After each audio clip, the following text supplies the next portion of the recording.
Hey, welcome to the NorCal Sports Network, and this is where we tell you the truth.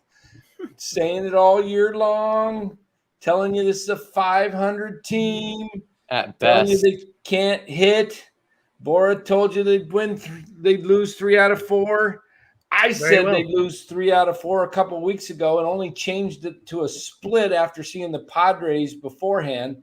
But I should have just stuck to my guns, knowing the Padres were going to have 41,000 people at 4 straight games ready for the Giants, especially after the Giants kind of did them in a 4-game series earlier this year. Let me tell you, this team can't hit. They're not good.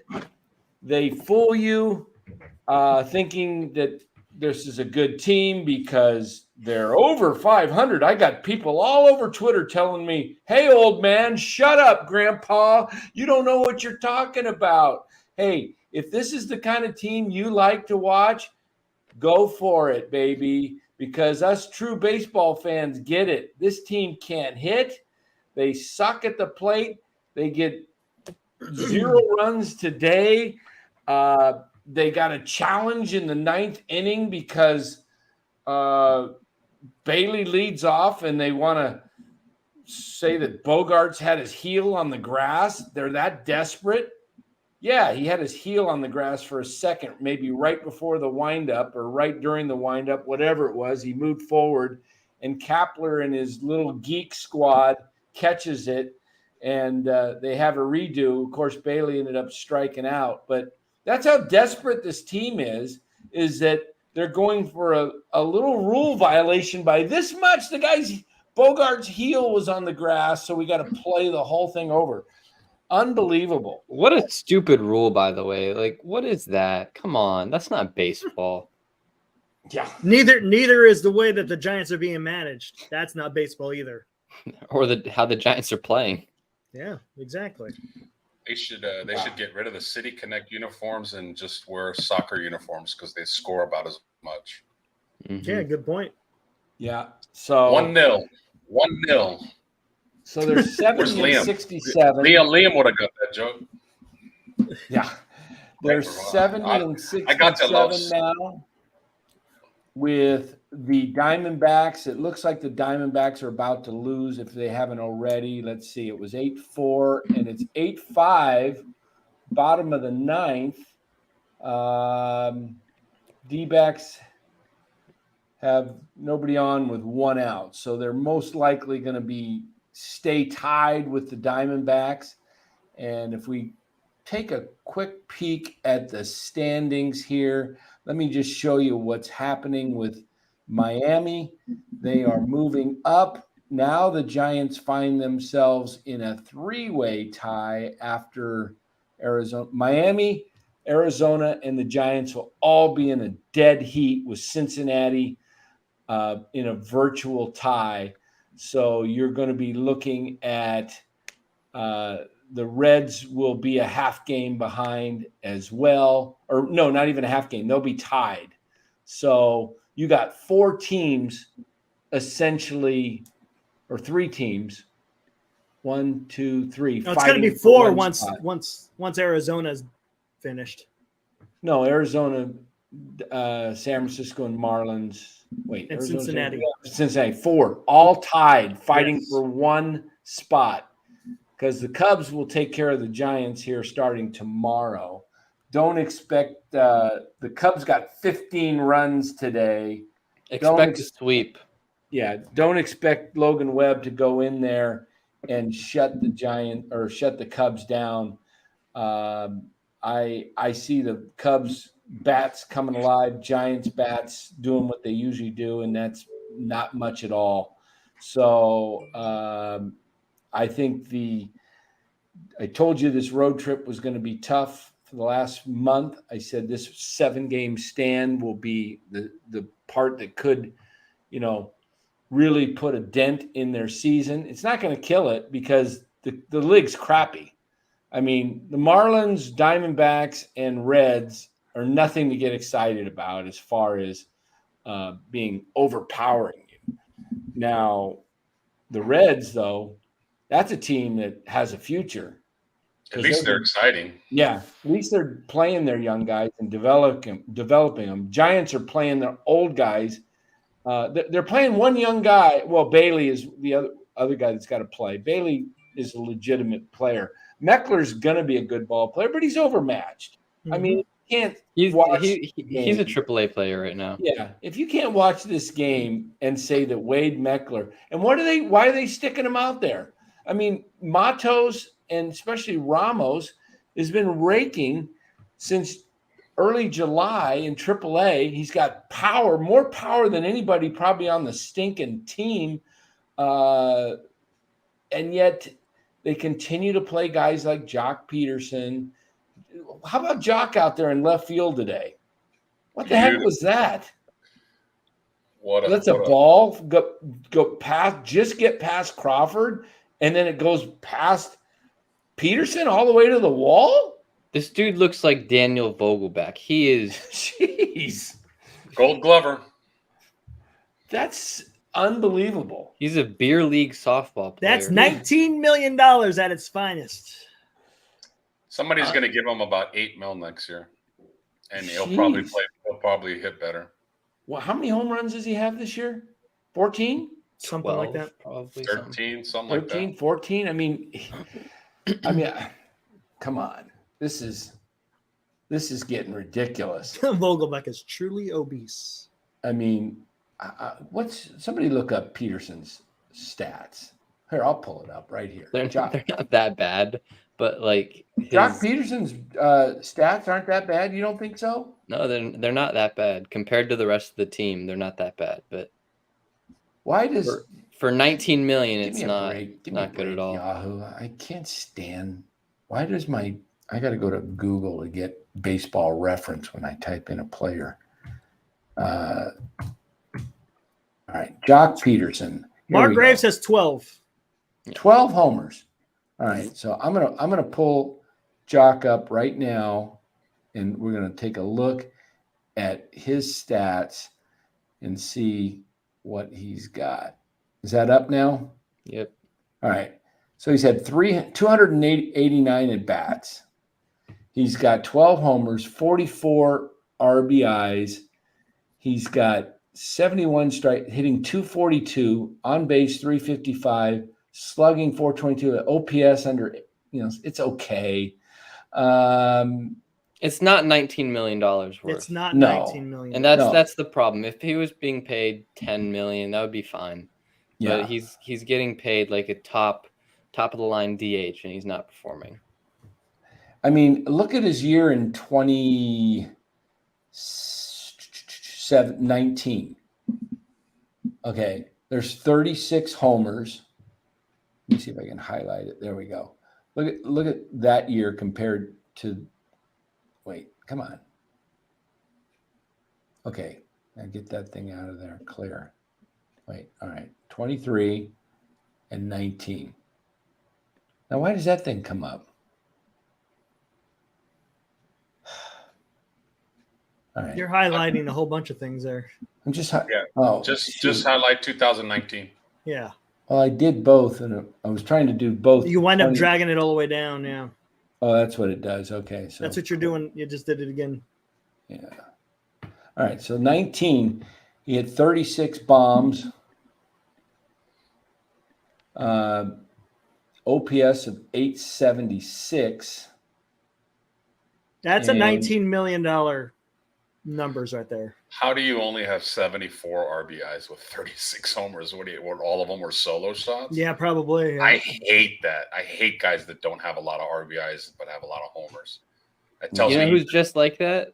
I'm not going to say it, but we were talking about him 2 nights ago, Lowe's. What's that? Acuna. What about him? Oh, he's a leadoff hitter. Yeah. Fair. That's fair. Yeah, but if you look at those stats, last year was the only year he's basically had with the batting average over like 265, which is, I mean, that's another it's another player that we were talking about the other night. 1 year anomaly, batting average over 270 for like his one time in his career. You don't do that. You don't pay that guy $19 million.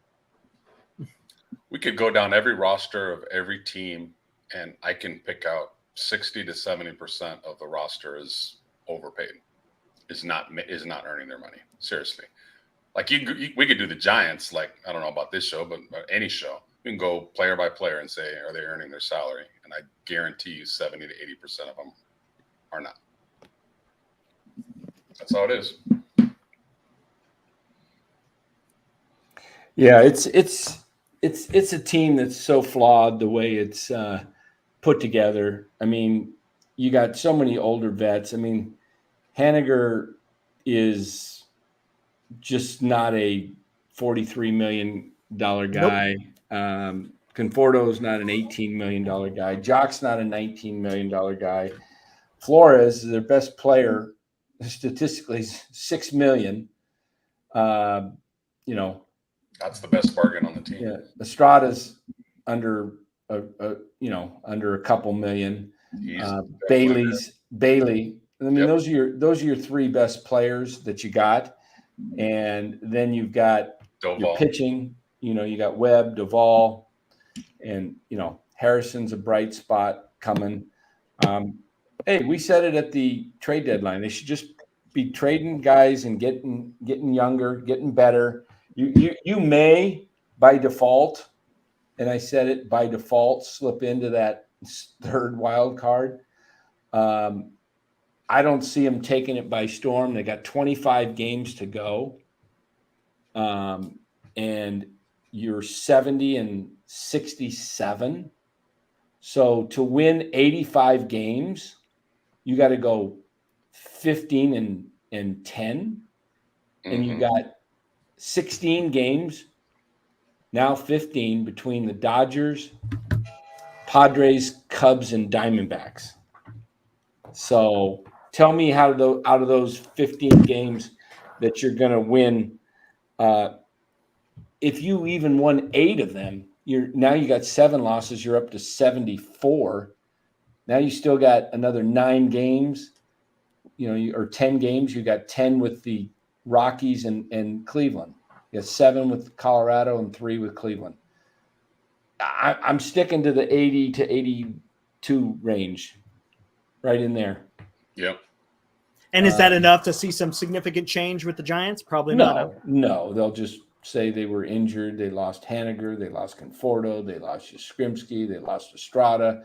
They lost all these guys, and they never had the team fully together. And we believe that if we bring them back, that if they stay healthy enough, that we can not only compete, but that we can definitely, go far and be a top 5 team in the National League and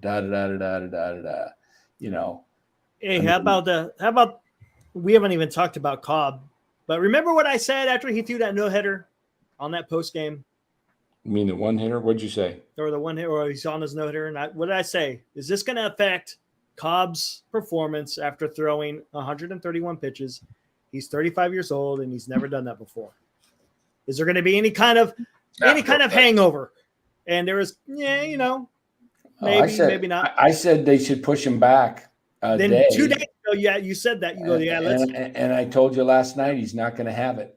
I said they're going to lose. Exactly. I said he'd give up 2 homers, didn't I?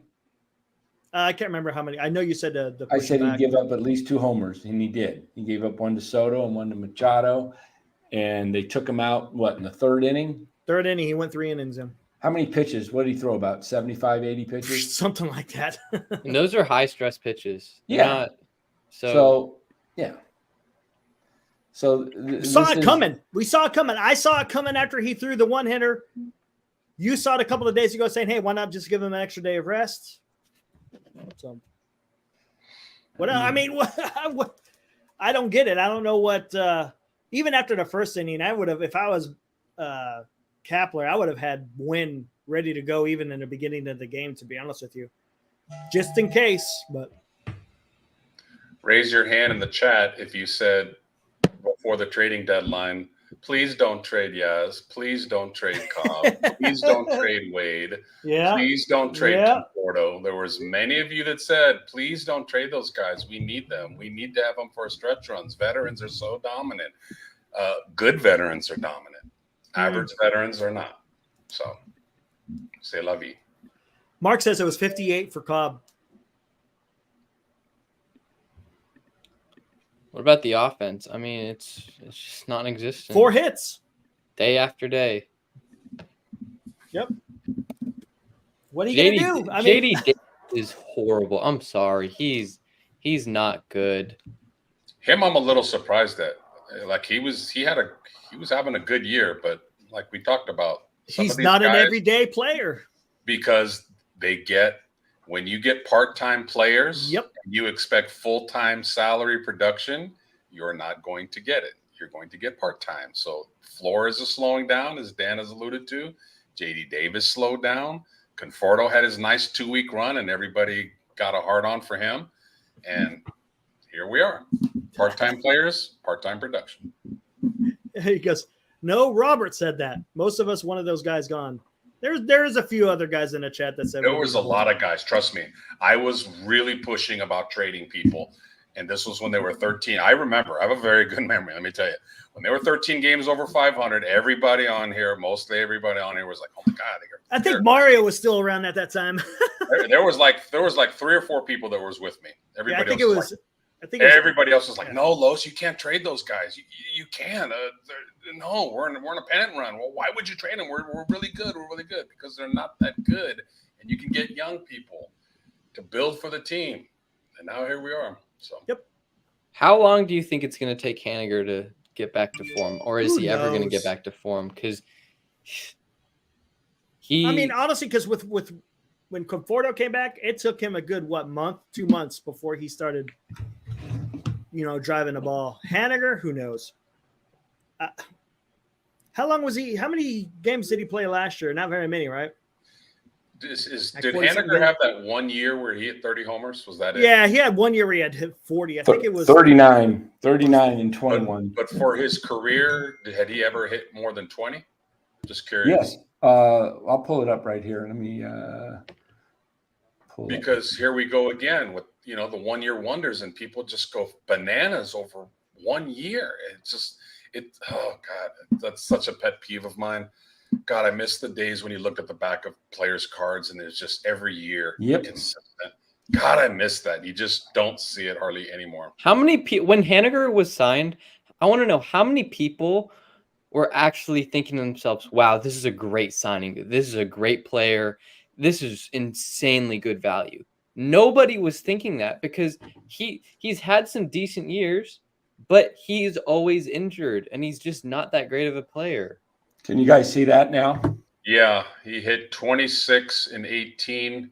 Okay, I like his 18 season because look at the RBIs. Wait, remember we just showed Jock? Yeah. Jock had 74 RBIs with like 36 bombs. Look at his 21 season. 100 RBIs. Oh my God. You never see that anymore, Harley. 100 RBIs. Love it. What was the year of the juice ball? 19. I thought it was 21 was the year. I thought it was 21. That's the year the Giants set their record for home runs. Yeah, I think it was 21. I think 21 was the year of the juice ball. And then last year, supposedly it was the mixed ball year or whatever the hell. Jeez. Oh, it's 2019. That's what YouTube saying. I thought it was 21. I don't think Haniger was a horrible signing, but for the money, I think they definitely overpaid for him because he's had just a couple of good years. But I could see it shouldn't have been the keystone signing. I agree. Yeah. I just think that the Giants are just getting a very, very bad reputation of they really target and like a certain player, whether it's he had a couple of good years and he's injured, so let's get him a little cheaper. But they still overpay for him. Would Haniger really have gotten what he got from the Giants anywhere else? Would he have gotten 3 years from the Giants? No, I don't think he would have gotten 3 years from anyone else. I think they should have signed him for like a 1 year, $15 million. Yeah, he likes all these opt-outs. Why didn't he do that with Haniger? Because Haniger had him by the you know what. because The short and curlies? they knew he was the next guy on their list, being a local guy, and they weren't getting judged, and they knew the Giants were desperate. Henniger and Conforto are the same guy, except one guy's right-handed, one's left-handed. Pretty much, yeah. It's the same story. Like if you want to be hired by the Giants and they put an ad out on the classified, just say looking for player that just got hurt, had a year or two. Please fill out an application and we'll make sure we'll overpay you. Yeah. Part-time job because you will not play full-time. Inquire. So let's get to this comment. Thank you for the donation. Glass half full, who donates $4.99, says, thank you guys for being realistic about this team and not delusional in what this team actually is like. It seems like Farhan is. That's what we do. Yeah. Hey, look, we're all Giants fans on here. All four of us, everybody in the chat for the most part, we're wanting the Giants to win. The fact that we're just telling you like it is doesn't mean we dislike the Giants. It does mean we're frustrated with the direction of this regime. It is exhausting to constantly watch the same guys go out there that are not great ball players. You could get away with it in 21 playing guys like Yaz and Slater and Ruff and those guys because you had Posey and you had Crawford. Yes. And Belt that was hitting 29 home runs in only 106 games. And then you had almost half the season, you had Chris Bryant who was healthy. And so you had four legitimate star players in your lineup every day. You had Gosman and Webb in the rotation. Yeah. And so you can get away with that. Yes. You had reliable players.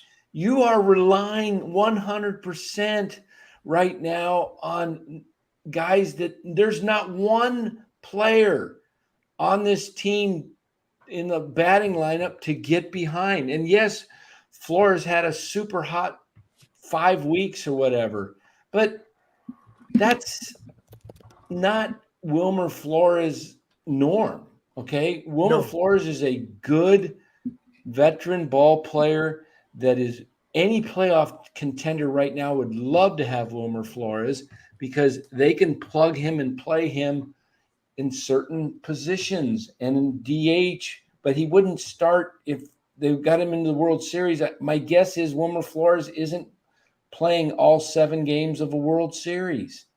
He may play all 7 games, but he's not definitely starting all 7 games. He may come in and pinch hit at a certain point. You may keep him in the game. You may be able to say, okay, we can put him at first. We can put him at second for an inning or two just to get away with this. And, but he's not, It's perfect. Just like Highway Cavaliers explained, too many complimentary players being asked to be consistent contributors. I like that. Very good, Highway.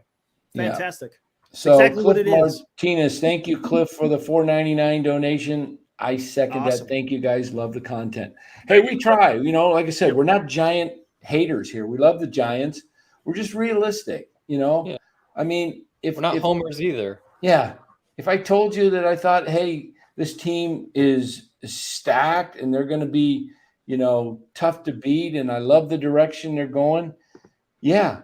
If they were playing right now an outfield of Ramos and Matos and Meckler and Luciano at short and Smith at third and Strzok, I'd be like, okay, they're going to lose some games. They're not going to go anywhere, but I like the direction they're going. Yes. I would say this is the recipe for building for 24, 25 and beyond, because it takes guys a year or two. Look at Wade Meckler. He's a perfect example of a guy who hits 350 in the minors average, some spots like 380 plus.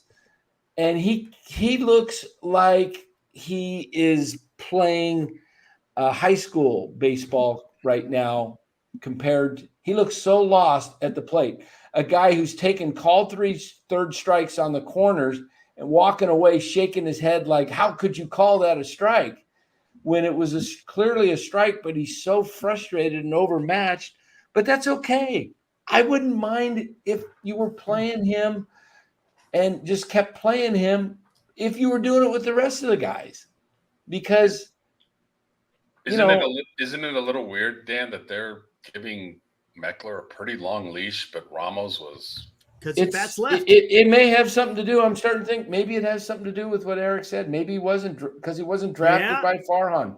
I mean, Matos is down, Farhan, Ramos is down, Luciano's down, Bart's down. Who's up? Schmidt, Bailey, and Meckler, and Sable is another guy that, you know, and the only leftover from the previous regime that's on this team right now is Crawford and Duvall and Webb. That's it. And maybe Ryan Walker. So all three of the four pitchers and Walker or Crawford, you know, it's too obvious if they sent him. Doesn't it seem though? It doesn't. I mean, that's what I'm saying. I mean, I have no proof. it's just speculation. But when you just see what's happening out in the field and the moves that they're making, that's why I said that. I was like, it just seems. I mean, I don't want to have to say that, but it seems that way. It's more than a coincidence. Yeah, I think so. Hey, Cliff, appreciate it. I mean, I'm wondering, has ownership privately given Farhan an ultimatum that you make the playoffs and then we'll discuss an extension? That's a very real possibility, because why else would you only rely on veterans? Why else would you sign Pollock? Mm-hmm. Why the Pollock trade made no sense. And the only one of the reasons why is because you want you want a veteran in there who knows how to play. Hold on. To help you down the playoff stretch. Do you think ownership is calling Farhan's bluff? Because what did Farhan say? This is a playoff team. I really think that this is a playoff team. I wish people would be more excited about this. This is going to be a playoff team, and that makes me wonder if ownership is going, okay, you keep coming out here saying this shit, prove it. Then be a playoff team. And if you're not a playoff team, you're going to hit the road. Maybe that's what it is. It looks like a desperate team to me. They're playing with desperation. They're you know, the fact is that they're got Meckler in there every day. I mean, if Meckler's this lost and Austin Slater's this good of a player as you say he is, why isn't Slater playing? Why isn't Blake Sable, who's got 11 knocks, why isn't he out in left field instead of Wade Meckler? Wade Meckler looks like a pencil stick. Come on. I mean, he looks like a pencil stick who's charging it out of control in center field. Looks like he's about ready to kill somebody at one of his, going after a fly ball. Overthrows the cutoff man on a fly ball, lucks out, it bounces off the dugout metal at the bottom and bounces right to Bailey. So basically, Bailey's throw into center field was a 2-8-2 put out for a guy stealing second base. Can you imagine Meckler walking into the road clubhouse for the first time, and the clubhouse guy goes, the bat boys get changed over down there in that room because he's a bat boy. Hey, here's a good point. Look, Farhan also said there would be fewer openers and more athletic every day in the lineup. Yeah, remember, we got 7 starters. Look what I did. I got all these starters. We're going to be great. Yeah, the guys he all signed crapped themselves and got relegated to the bullpen. I mean, that just tells you it kind of always rotates back to Farhan about the kind of team that he puts together. Not only with his contracts, but just with his talent evaluation, or let's say the lack thereof. Let me be clear. No one on this show is blaming Meckler for how he's playing. We all understand that it's going to take time, but it just doesn't make sense why he's up here and he's playing this much when your actions say for Slater, for Yaz, for Peterson, for all these other veterans are a completely different approach. There's no consistency. No, there's a hey, Bor, can you check out Meckler's numbers in the minors and how many times did he play out in center field? I thought he was more of a corner guy. I don't remember him playing a lot of center field. So that makes me wonder if the Giants are setting him up for failure. You know, when they're bringing him up in the big leagues, and you're going to put him in center field majority of the time when he maybe has not had much. I know he was an outfielder, but I thought he was more of a corner guy. I could be wrong. All right, so let me see what else we got here. Yeah, remember Freddie Blassie? You know, Lois knows Freddie Blassie. Dan's going to be like, who the hell is that? You pencil neck geek.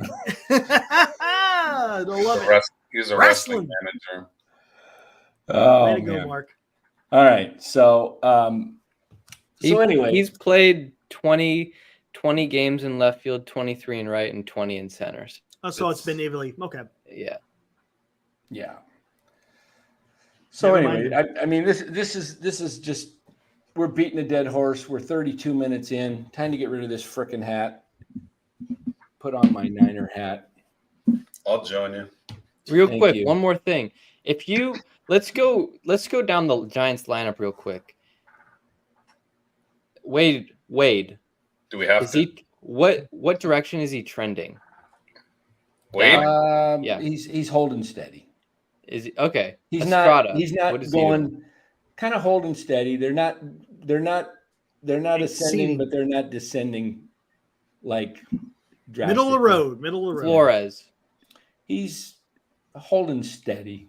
He's Yeah. a little bit off, but you got to expect that. He was super hot. Peterson. He's Down. descending. Bailey.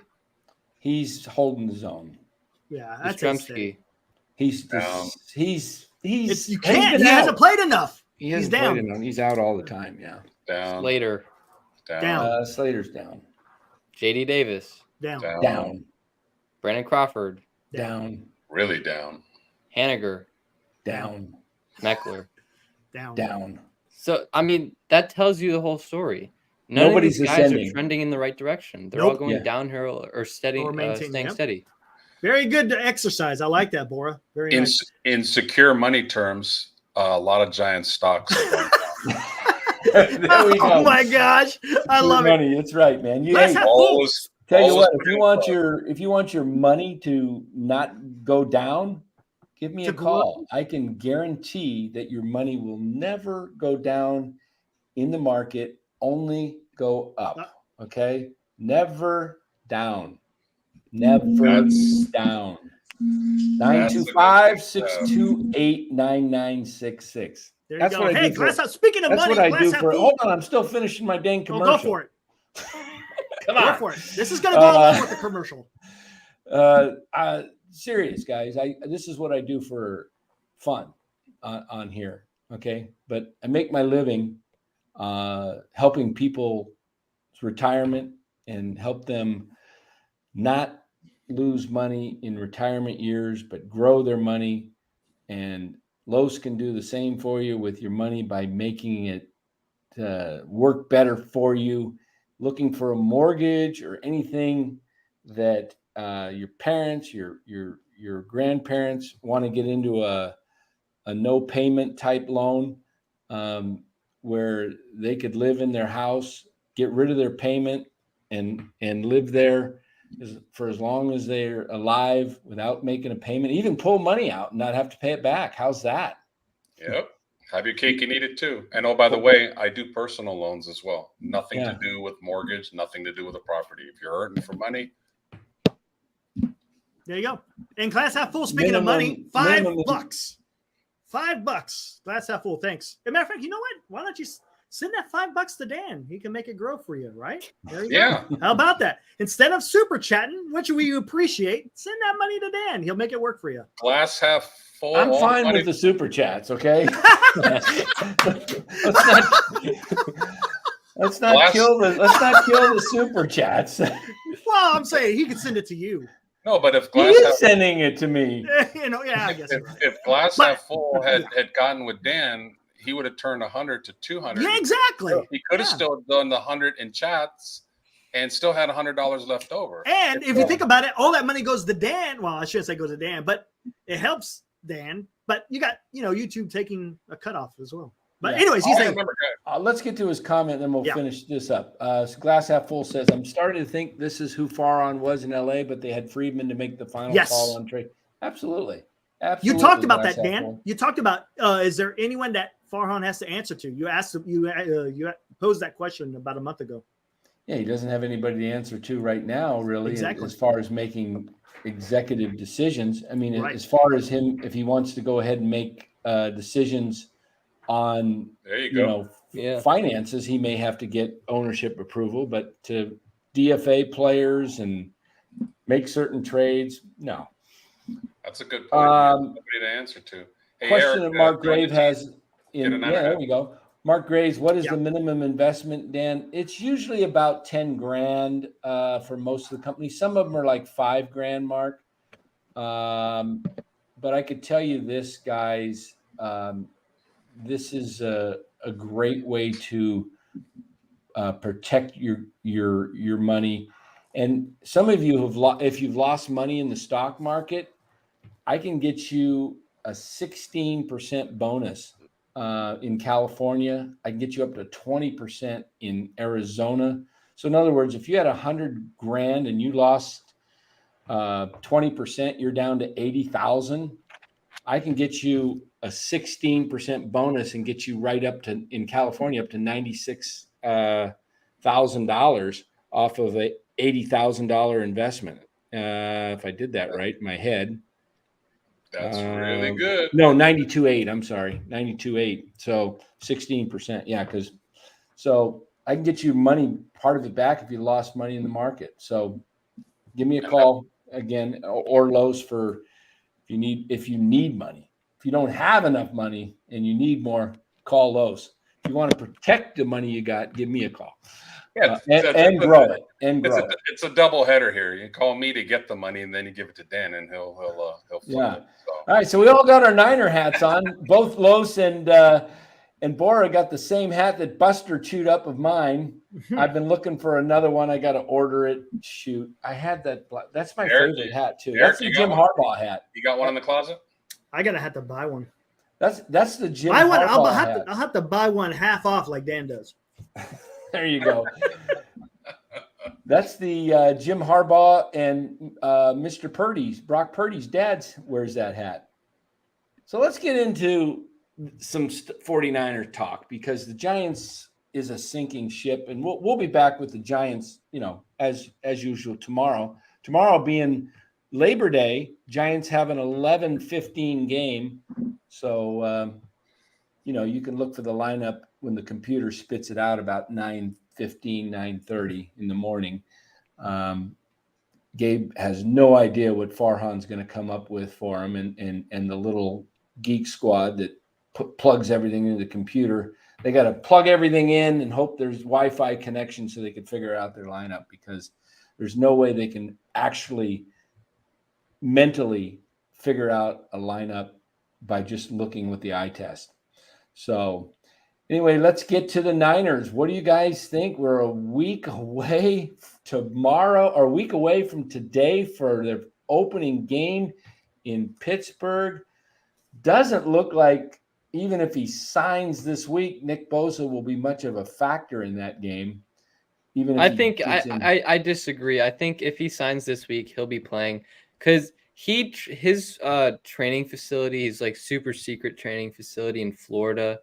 I think he just trains all the time. I think he's more than ready to play right now. Oh, wait a minute. We're doing 49er talk here, huh? This is getting a little serious. Like, this is there's something there, man. I don't know if he's asking for 100% guaranteed money, because I just can't believe what I'm hearing. He wants 31, or he wants 35. The Niners are offering 31. I can't believe $4 million a year is holding it up.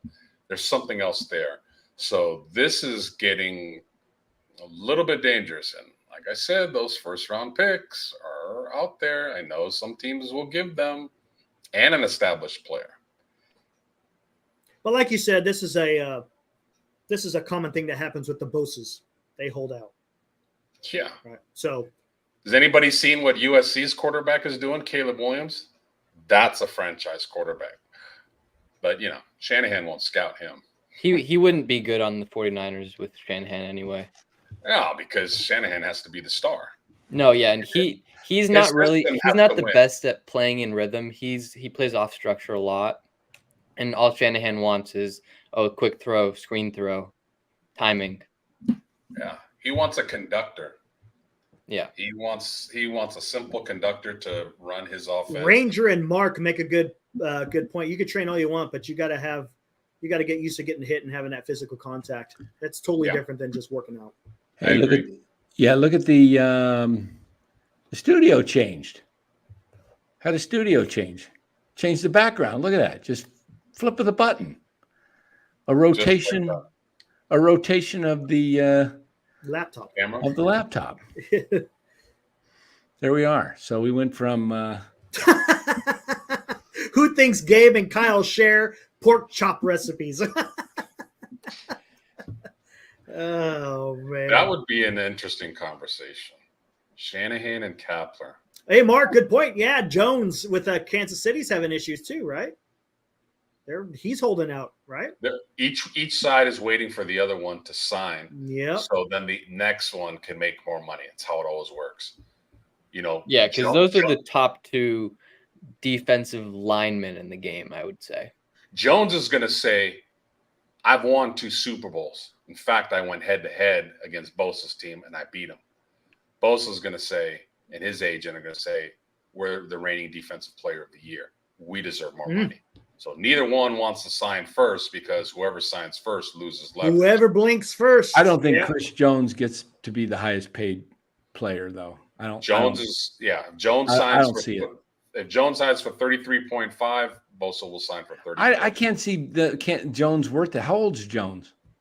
He's like 28, I think. 26? 28 sounds right. I think he's been in the league for like 6 or 7 years. Let's look him up. Chris Jones. Hey, Eddie K, I brought that up a few days ago. The 29. Niners did trade DeForest Buckner. He was very well liked on the team, very well respected. His agent was asking for 4 years and $80 million. That sounds pretty good right now. Everyone's saying 29 for. He's 29. There's no way. How old? Bosa's like what? 26. 25. No, but he's probably going to get like a 3-year deal. So the annual value could be a little more. Yeah, I think the holdup might be the guarantees too.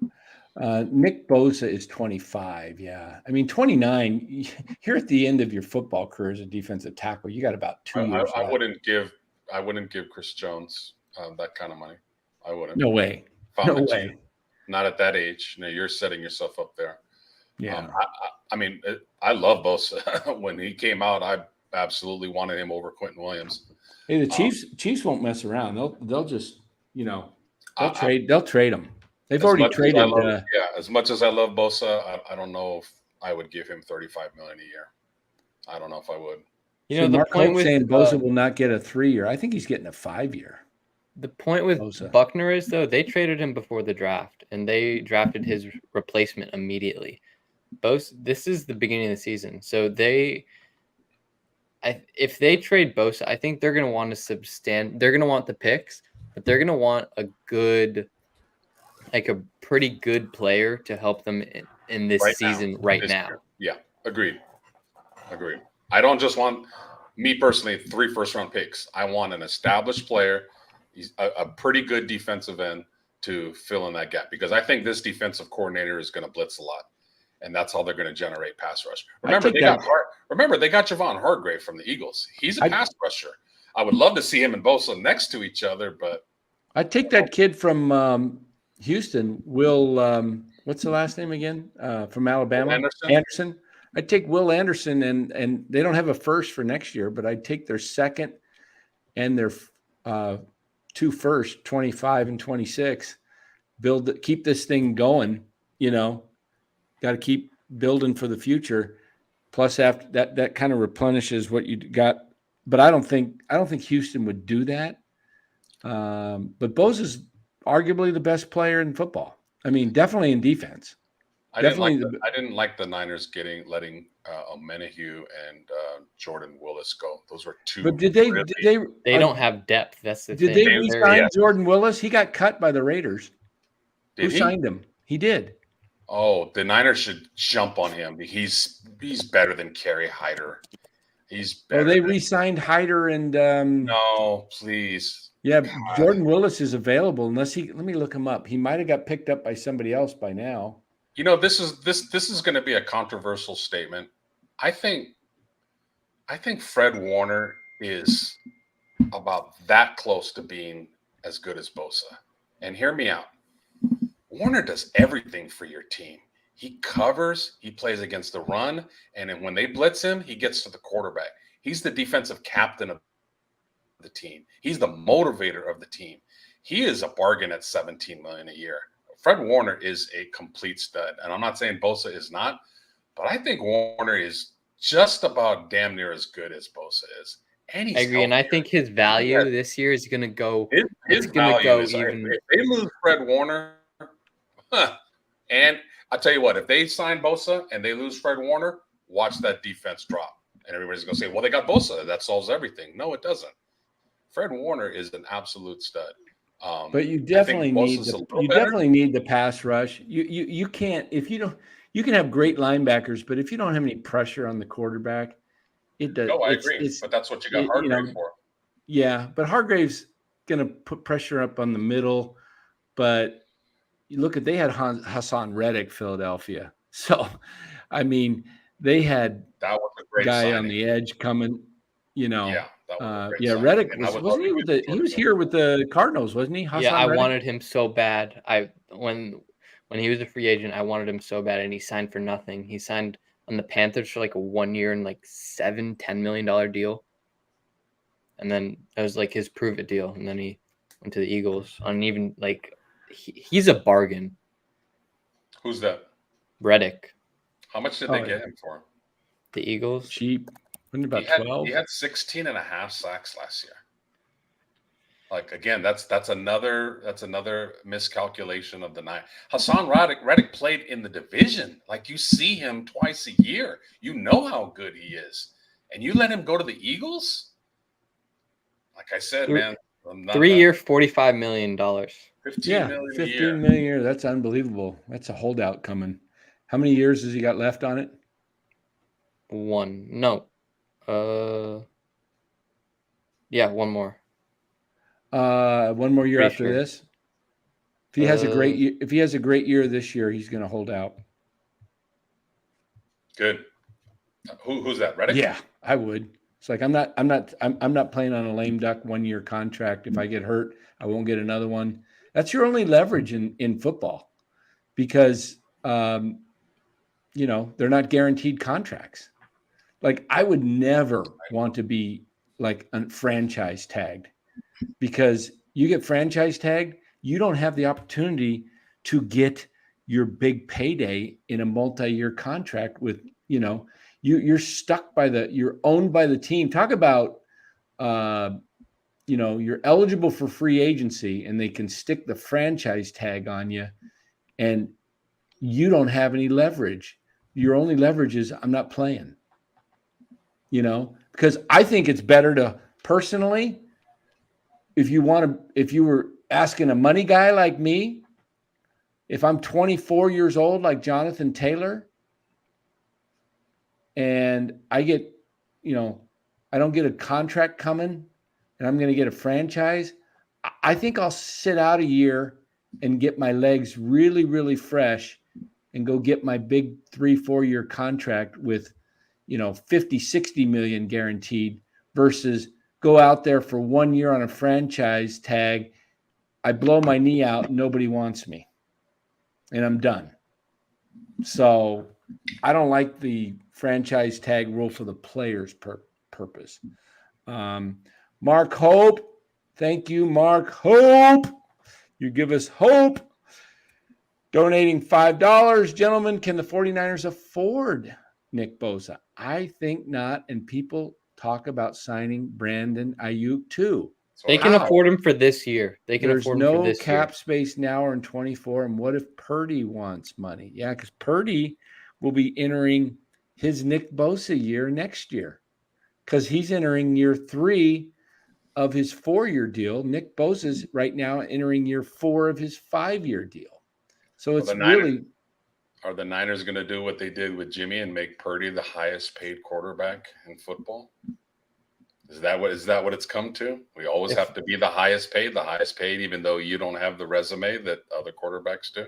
Is that what this? I don't know. See the way football. I love talking the financing side of things because it's just amazing to me how soft a lot of these GMs and owners are. That's why I love Bill Walsh so much. Bill Walsh was like, "I'm calling your bluff, dude. Hit the road. I'll find your replacement."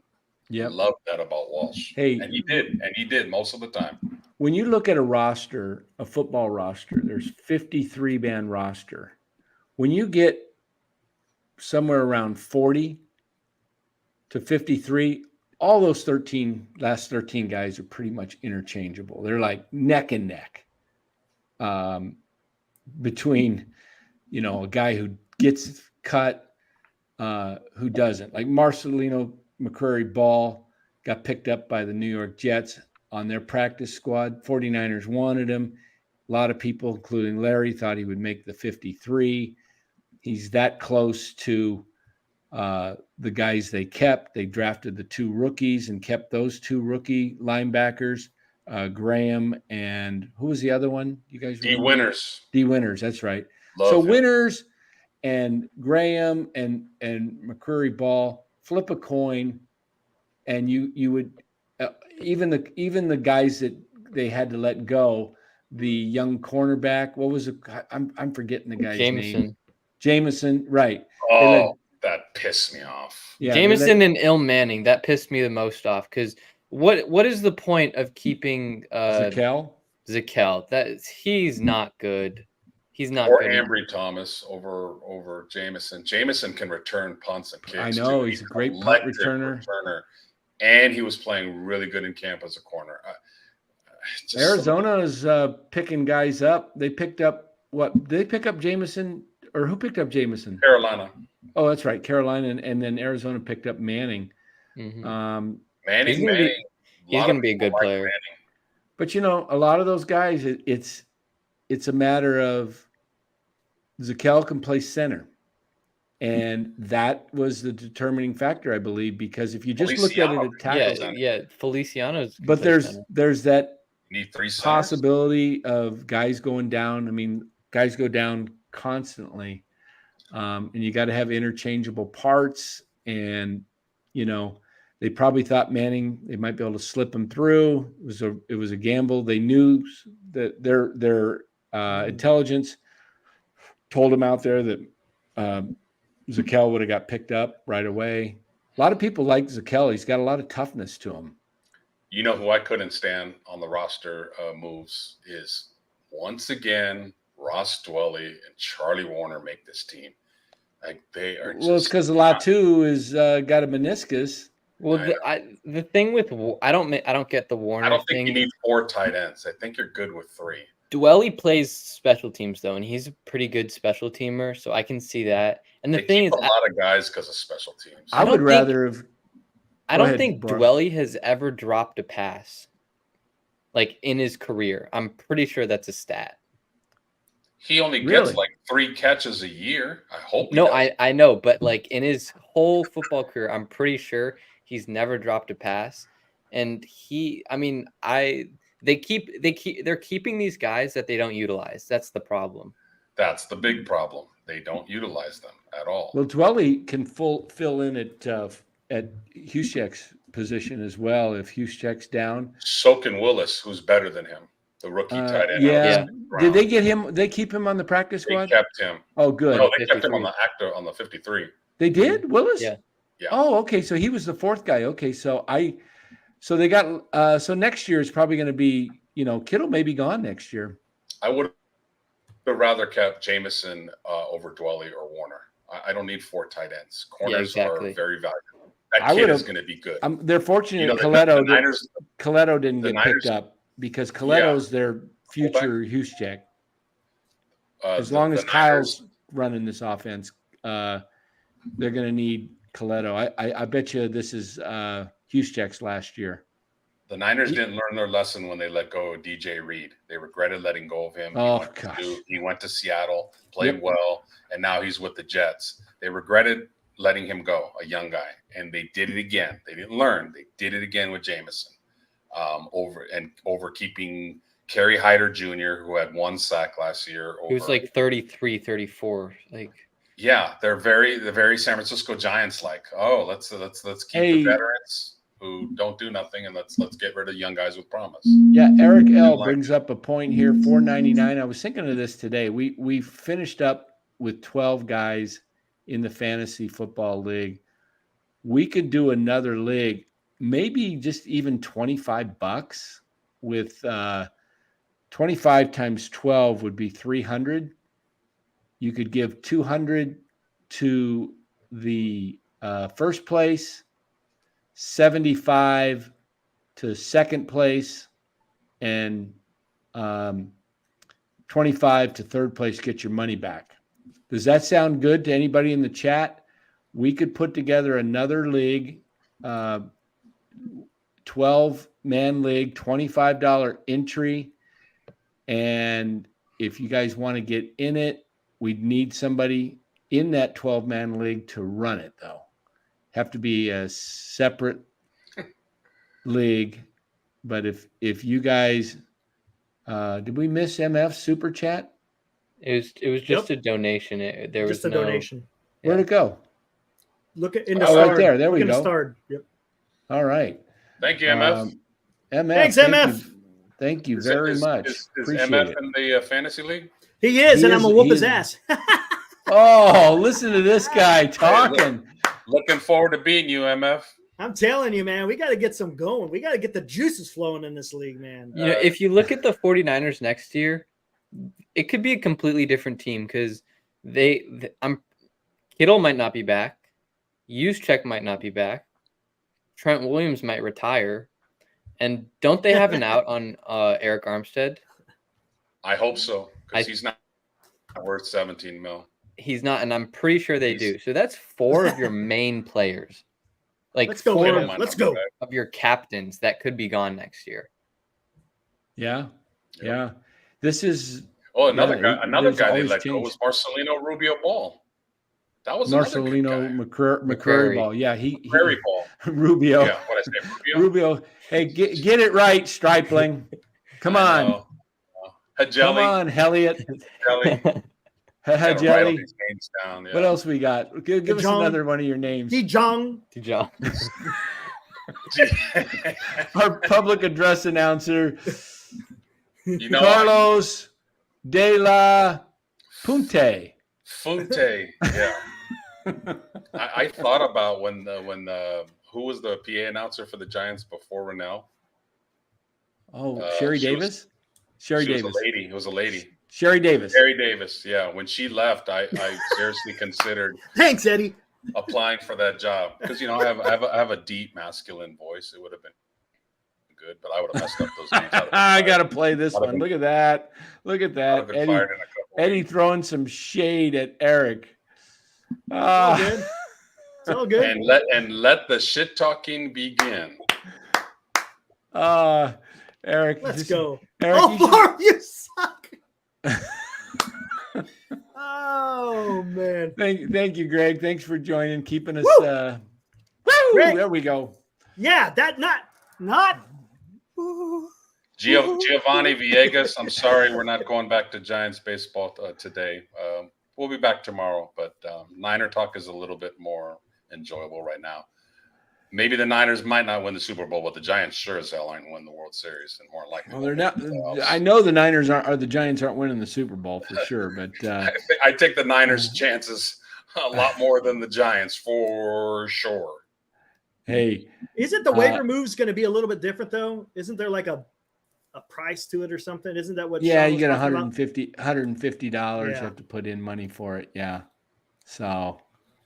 I'll be making more waiver moves than Farhan, MF. You got a budget this year, MF. You can't just go nuts. And last year was the league was kind of like run free for all. I was sitting there making the trades. I was dumping guys like the Angels were on the waiver wire. I dumped Jalen Hurts and a couple of other guys that MF picked up right before the playoffs or during the playoffs. I mean, I think I dumped him right before the championship game. Yeah. Florida State up on LSU. Ooh, let me look at my that's one of my, did I bet on that one? I don't think I did. Let me look. What did I do with my phone? Yes, Giovanni, I know the Giants won 3 World Series. That was 10 years ago, buddy. It wasn't in the last 10 years. It was 2010, 12. And with a totally different. I know they're more relevant as far as World Series or championships go, but we're talking about right now, September 3rd, 2023.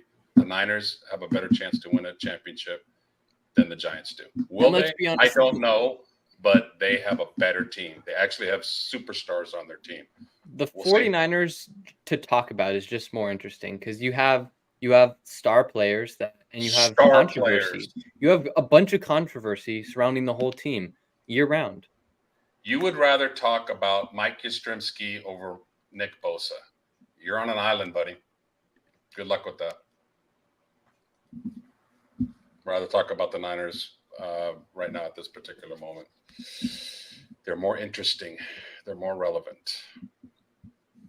Can't wait for the season to start because this offseason has been. Let's talk Austin one Slater. Thing about another. I love it. Yeah. Woo! Let's go back to that platoon of Slater and Yaz in center field, guys. That's riveting. That just moves the needle. Yeah. Yep. Let's talk Austin Slater. Love it. We might have to do that next year, a fantasy baseball. That would be kind of fun. Well, I'm not picking any Giants. I don't think anyone is. Do they have pitching fantasy? Well, Bailey. I'm in a fantasy baseball right now. Do they have defensive stats fantasy? I don't know how fantasy football or baseball works. It's just straight rotisserie. It's not head to head. Or I'm in a 12-man league, and it's just but is it all offensive stats or is it offensive stats? There's no well, then I'm definitely not picking any Giants. Then he ain't picking no Giant. Yeah. Giovanni, good luck. Niners aren't winning the Super Bowl, bro. Steelers will win. Save this comment. Steelers have a good team. I'm predicting that the Steelers will beat the 49ers week 1. That's just I think that could happen for sure. But the Steelers. What does it say? The Steelers will win. Are you saying they're going to win the game or they're going to win the Super Bowl? Yeah, I think he means the game. I can see Pittsburgh winning week 1. That's a tough place to play. Especially with no Bosa. If you don't have Bosa, it's going to be tough. Low scoring game, 23-17, 23-20 type game. I could see the Niners kicking right now. Defensively, the 49ers struggling if Bosa's not a factor at all. But I could also see Kyle turning up the offense, knowing he's got to get 30-plus points. Well, Pittsburgh has to deal with McCaffrey. That's what I mean. You got McCaffrey, you got Najee Harris is okay. He's nothing great. The thing is, though, in the preseason, the Niners' run defense was horrible. Yeah. They got to shore that up. And Kenny Pickett looks really good. If he has time. Yep. And Niners' offensive line against the Steelers' defensive line. The Steelers' defensive line, I think, is a top 3 unit in football. You have Cameron Hayward, TJ Watt, and Alex Highsmith. And I think they got like a rookie who's pretty good. That's a really good defensive line. It's a really underrated defensive line. And it could give the 49ers offensive line fits. Yep. And if it comes down to special teams, the Niners their kicking situation is, I don't know. Romo might be kicking field goals for them this weekend. Woo! Eric, woo! Get that leg stretched up, buddy. Yeah. One thing is Mike Tomlin, he'll always have his players ready week 1. Coach. He's a Hall of Fame coach. He's a damn good coach. Yeah, I could. The Niners never have game 1 at home. They always are on the road for like the first 2 games. Are they staying out there on the East Coast to play week 2? Did they announce that already? Not to fly back and forth?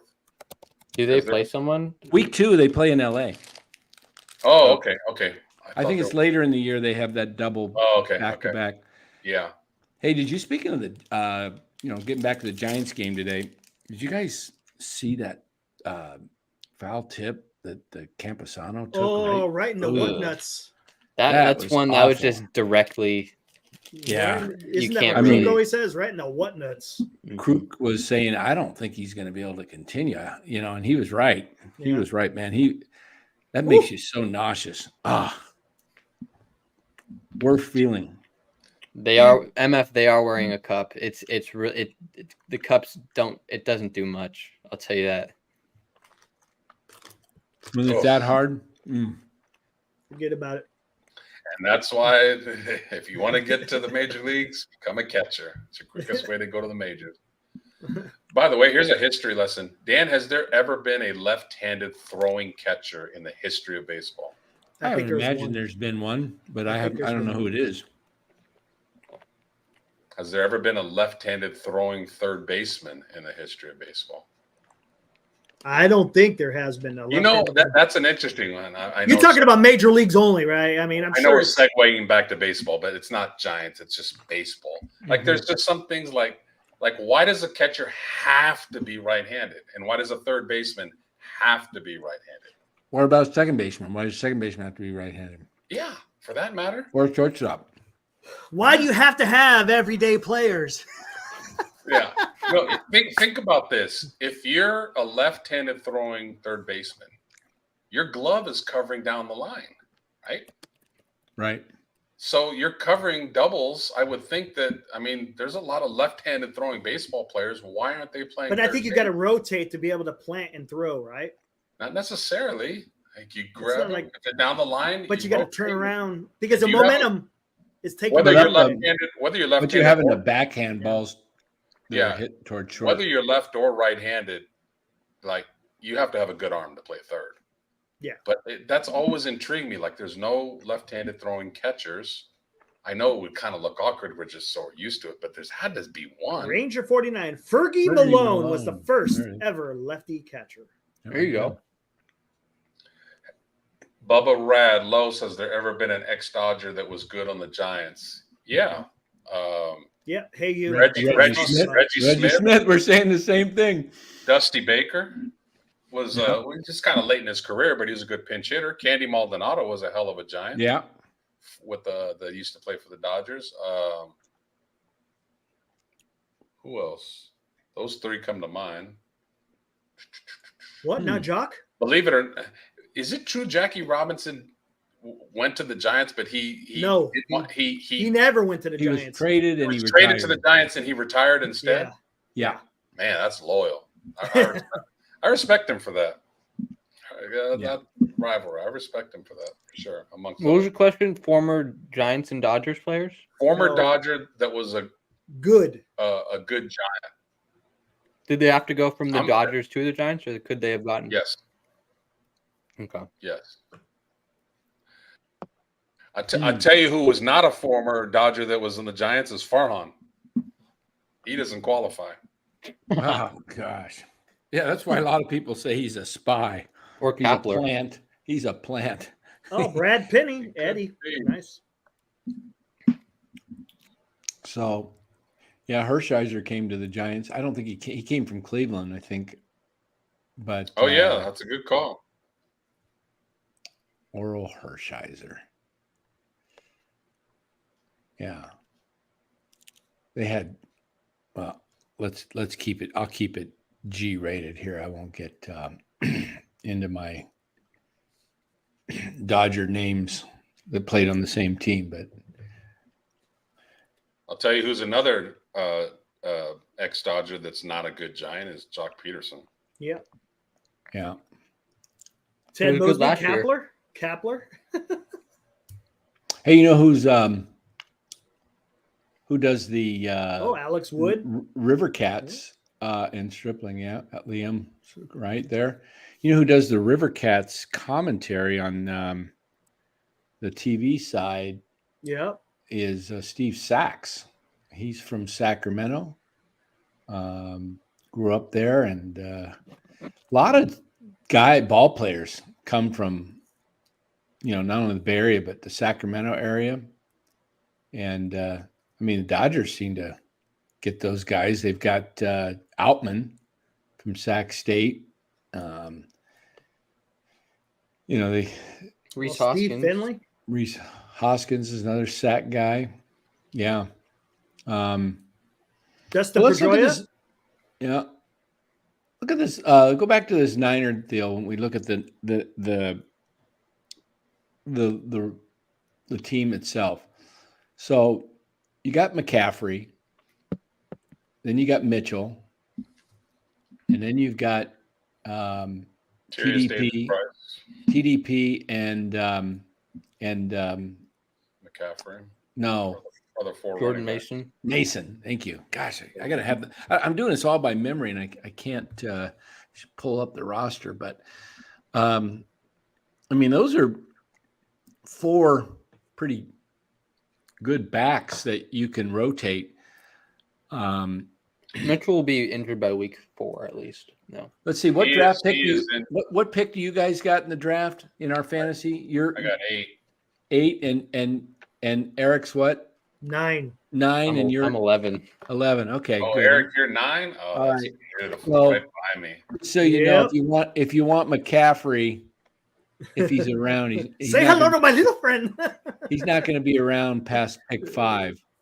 He's not going to be past pick 3. I think he's going 1. You never Really? know. We don't. I we do. don't know. I think Proctor's going to either go. That's a gamble with a running back, isn't it? Everything's Got the a number gamble. 1 pick in the league. Who's got the number 1 pick? Proctor. Oh, how? Yeah, that's what I'm saying. I think we got to get a grand jury Okay, here. that's We need a okay. grand I jury. don't want the number 1 pick. He can have that. He didn't want it either. Yeah. It's like it's Sure. No, it's- I don't it's- want one. You're waiting a long time to come. you back. wait till 25 for the next, but then you're always picking 2. I had it last year. It's not bad. You wait from 1 till you got to wait all the way 24 more picks. So the problem is Yes, don't it is, really MF. you don't really get 2 top players like others get, like in the middle, like 3 through 7, 8. But here's the deal. If you pick the first pick and that player bombs, you're done. Mhm. It happened to me last year. I got Jonathan Taylor. And he had a crappy year, was hurt. And it took me wheeling and dealing to get into the playoffs because I started 0-4.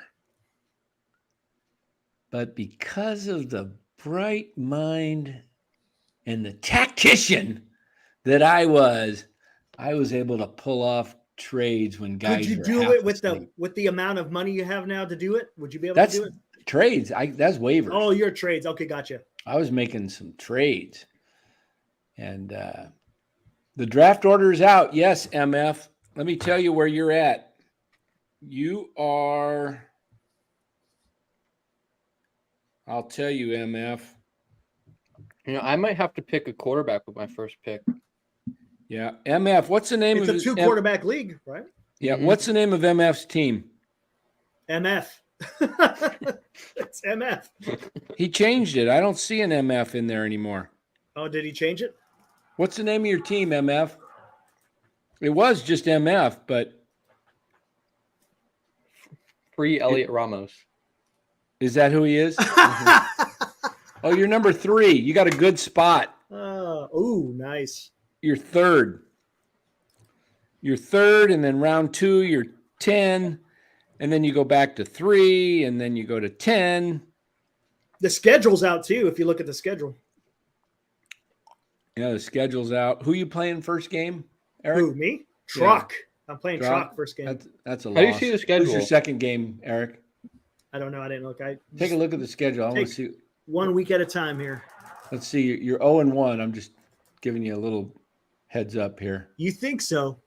You think so? Dan has no confidence at all in Eric. Who do you That's see? fine. Where do you see the Good. schedule? Go ahead. Who do you got week 2, Eric? I'm about to find out. Hold on. Where the hell's the Matchup? schedule?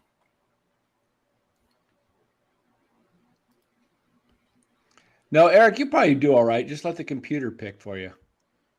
Auto draft. I play Sean week 2. Oh, you're 0-2. Who do you got week 3? Cameron. Cameron? I don't know much about Cameron. What's the name of his team? Purdy. Oh, you're 0-3 then. He's got a good name. What do you got in week 4? Adi Los, Dodger Dan. Oh, that you're done. Oh, you're 0-4 now. What about week 5? Carlos Rad Team. Oh, Carlos' experience. He was in the playoffs last year. 0-6. Who do you got 7th? You're looking for his first win of the year. Week 6 is Week MF. 6. Oh, MF got in the title game last year. You're 0-6. How about week 7? Who the hell's 2004? Oh, that's Bora. Bora. 0-8. You're 0-7 now. What about Week 8? I got the Harrison Bums. Oh, you're 0-8 now. And then week 9, Gabe's Food Review. Who's Gabe's Food Review? Who's got that team? I can't remember. Just on the name alone, you're 0-9. Okay. Who do you got? Week 10, the bad guy. Oh, that's Low D down there. Yours truly. You're what week was that? 10? Yeah. You're 0-10. Okay. But you're getting better. You're coming closer. Who do you got week 11? And then go buck yourself. Oh, it's automatic loss. Oh, there. I like that name. Oh, I played Bora week 1. Nice. You're Wait, where do you 0-11, see the Eric. schedule? How about week 12? Got to click on your team name and then Week go to- 12 is it reset, so I go to Truck Matchups. again. Trock Matchup? again? Yeah. You're taking Trock down. Trock, you listening? You're going down to Eric his first win in This is going to be fun. you're 1-11. I can't wait because if I beat Dan, I'm making a badass freaking thumbnail. Woo! Woo! and you'll be like gone.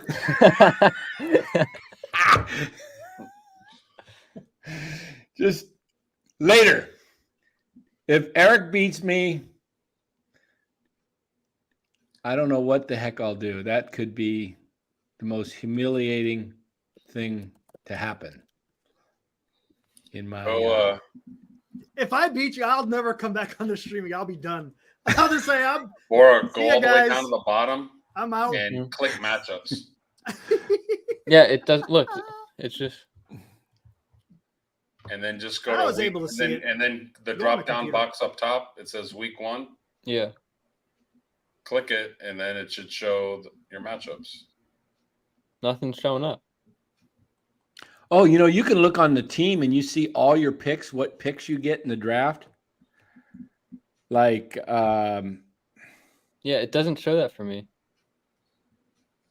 That's weird. Maybe like look you got pick 11 and 14, 35, 38, 59, 62, 83, 86. Bora's pick 11.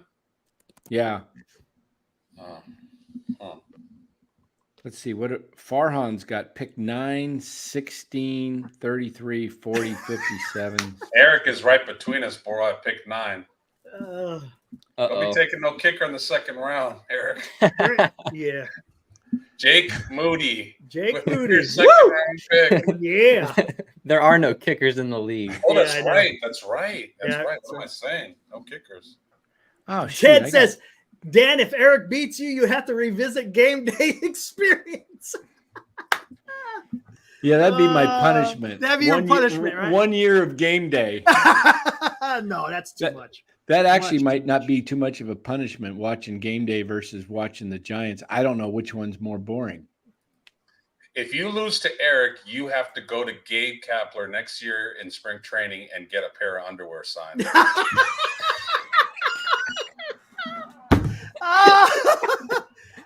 Hold on. I got an idea. Do not lose to Eric, Dan. Do not lose to Eric, please. I know. In He's fact, if coming up with anybody, some- I better not say that because I'll lose to him.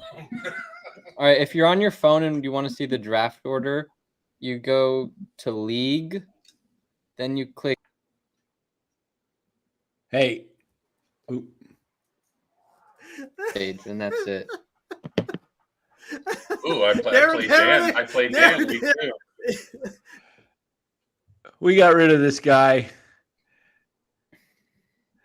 Dan is going to lose on purpose, Liam says.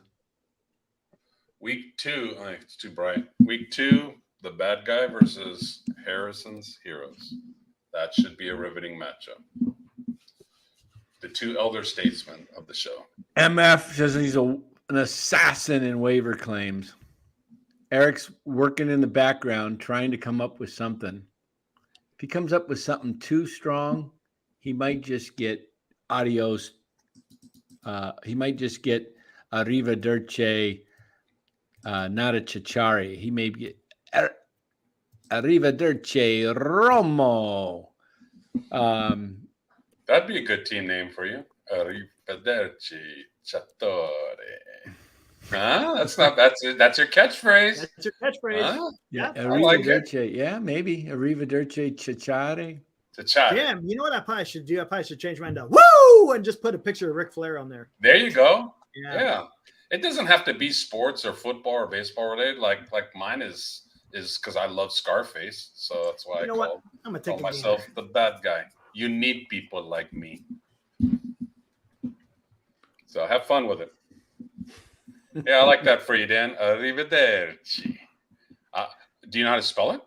I'd have to look it up. Arrivederci Farhan. I'd have to. Oh no! I'd have to ask Siri or Alexa. I could give that a good guess. I won a few spelling contests. yes. Arrivederci. Here we go. A-R-R. I spell better than I pronounce names. A-R-R-I. Arrivederci.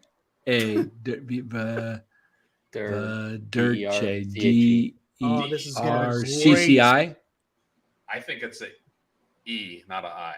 Hold on. Let's find out here. We'll find out here. It's Italian. I think it might be an I. Okay. By the way, if you ever get a chance to go to Italy, please do. It is absolutely spectacular. The history. I went to almost every other European country except for Italy when I was. So how do you got it spelled? I had it ending in an E, and you and Bora have it with an I.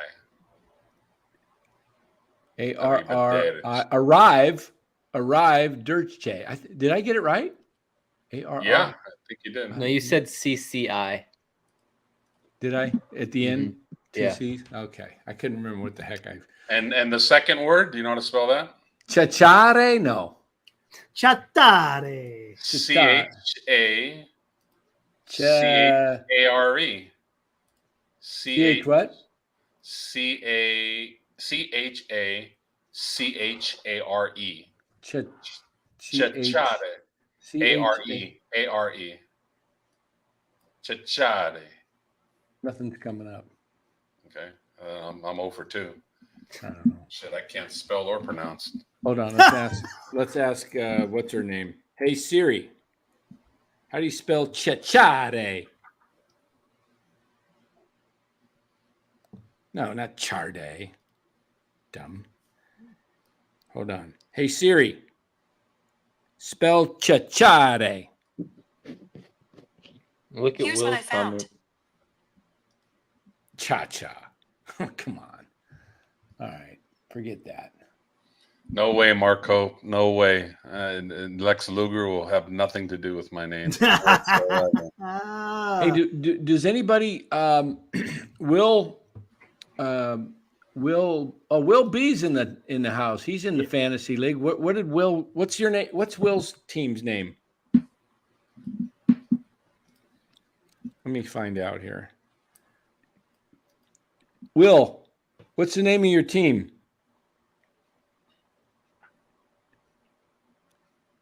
I bet he's Go Buck Yourself, I think. Yeah, I think he's go buck yourself.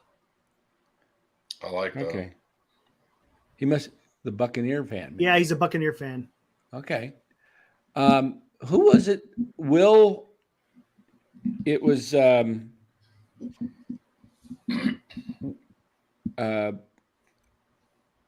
Eric, right? Eric L. He mentioned, did we get any takers on a fantasy football league? A second league? He was mentioning free. I don't know if anybody likes to pay to go free all the way.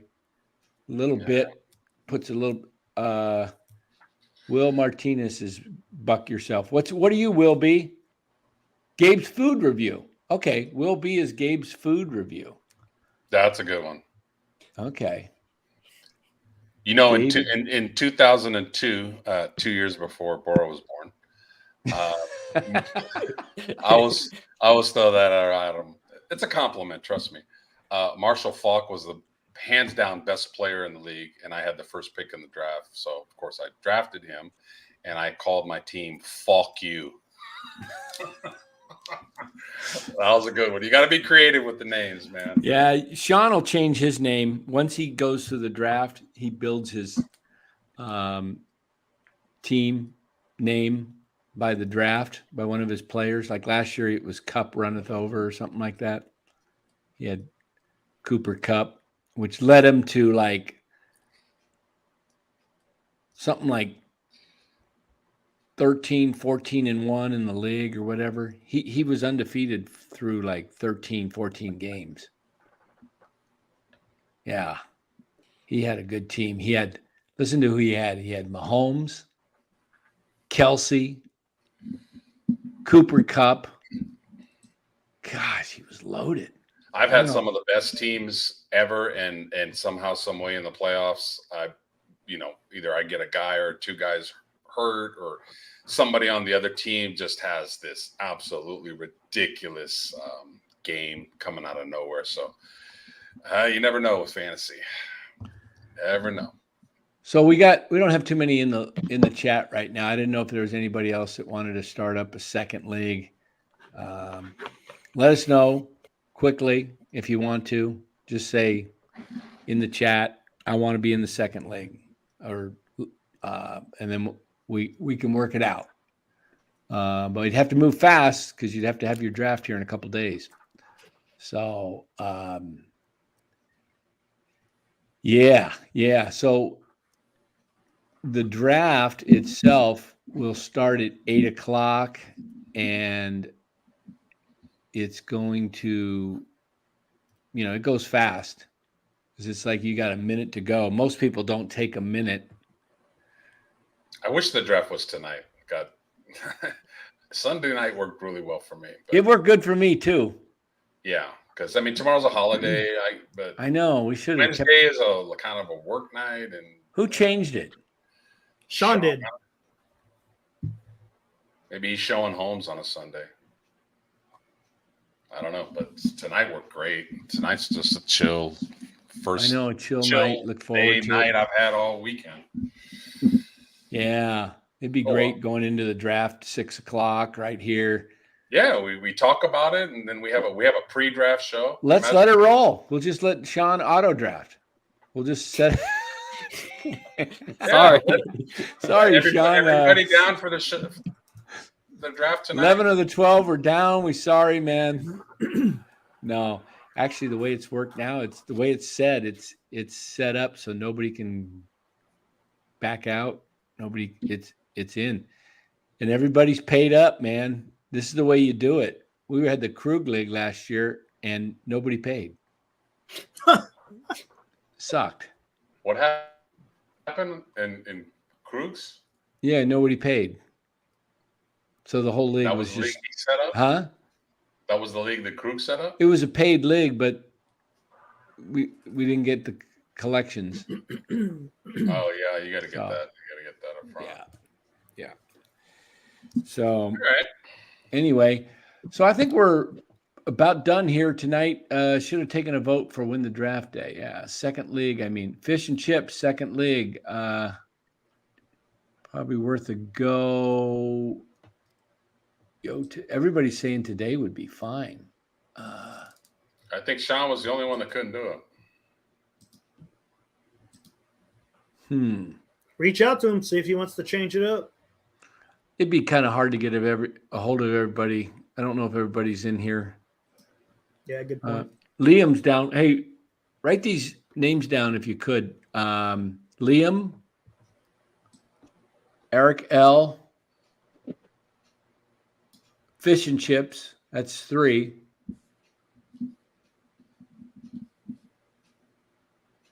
Is Liam is he in the main one? No, He's not. Oh, no. We've got 3 names. Graves, you interested in a second fantasy league?